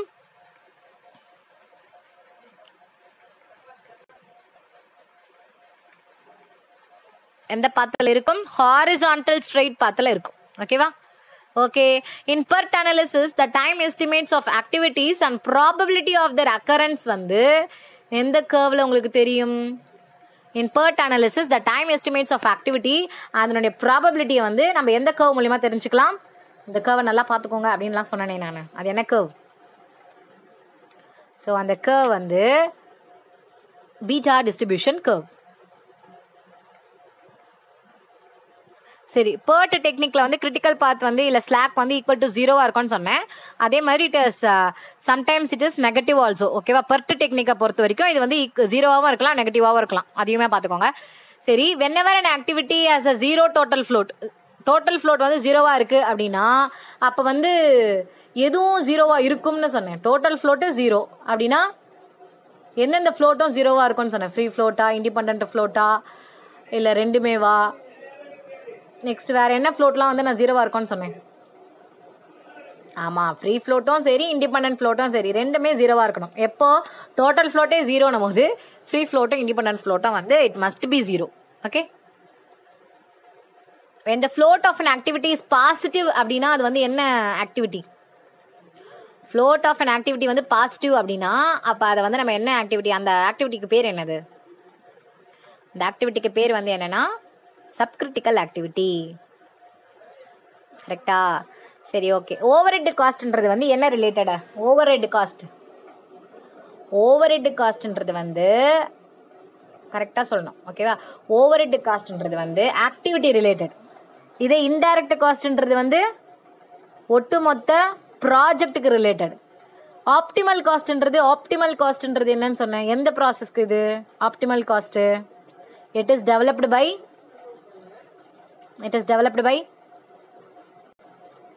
வெரி குட், கிராஷிங் ப்ராசஸ் தான் கரெக்ட். கண்டிப்பாக இந்த செஷன் வந்து ஒரு பெரிய செஷனாக போயிருக்கோம் அப்படின்னு நினைக்கிறேன். நான் எவ்வளோ மினிட்ஸ் போச்சு அப்படின்றத பார்க்கல, பட் கண்டிப்பாக இந்த செஷன் உங்களுக்கு ரொம்பவே யூஸ்ஃபுல்லாக இருந்திருக்கும் அப்படின்னு நினைக்கிறேன். ஏன்னா இதில் வந்து ரொம்ப ரிப்பீட்டான கொஷின்ஸ் எல்லாமே நம்ம டிஸ்கஸ் பண்ணோம். இந்த கொஷின்ஸ் எதுவுமே உங்களுக்கு மறக்காது அப்படின்னு நினைக்கிறேன். கண்டிப்பாக இந்த செஷன் உங்களுக்கு பிடிச்சது, ரொம்ப ஃபயராக இருந்தது, எங்களுக்கு ரொம்ப யூஸ்ஃபுல்லாக இருந்துச்சு. இது ஒரு வேகான சப்ஜெக்ட் இருந்தாலும் எங்களுக்கு மனசில் இது எல்லாமே பதிஞ்சுது அப்படின்னு நீங்கள் நினச்சிங்க அப்படின்னா மறக்காமல் நம்மளுடைய வீடியோவை லைக் பண்ணுங்கள்.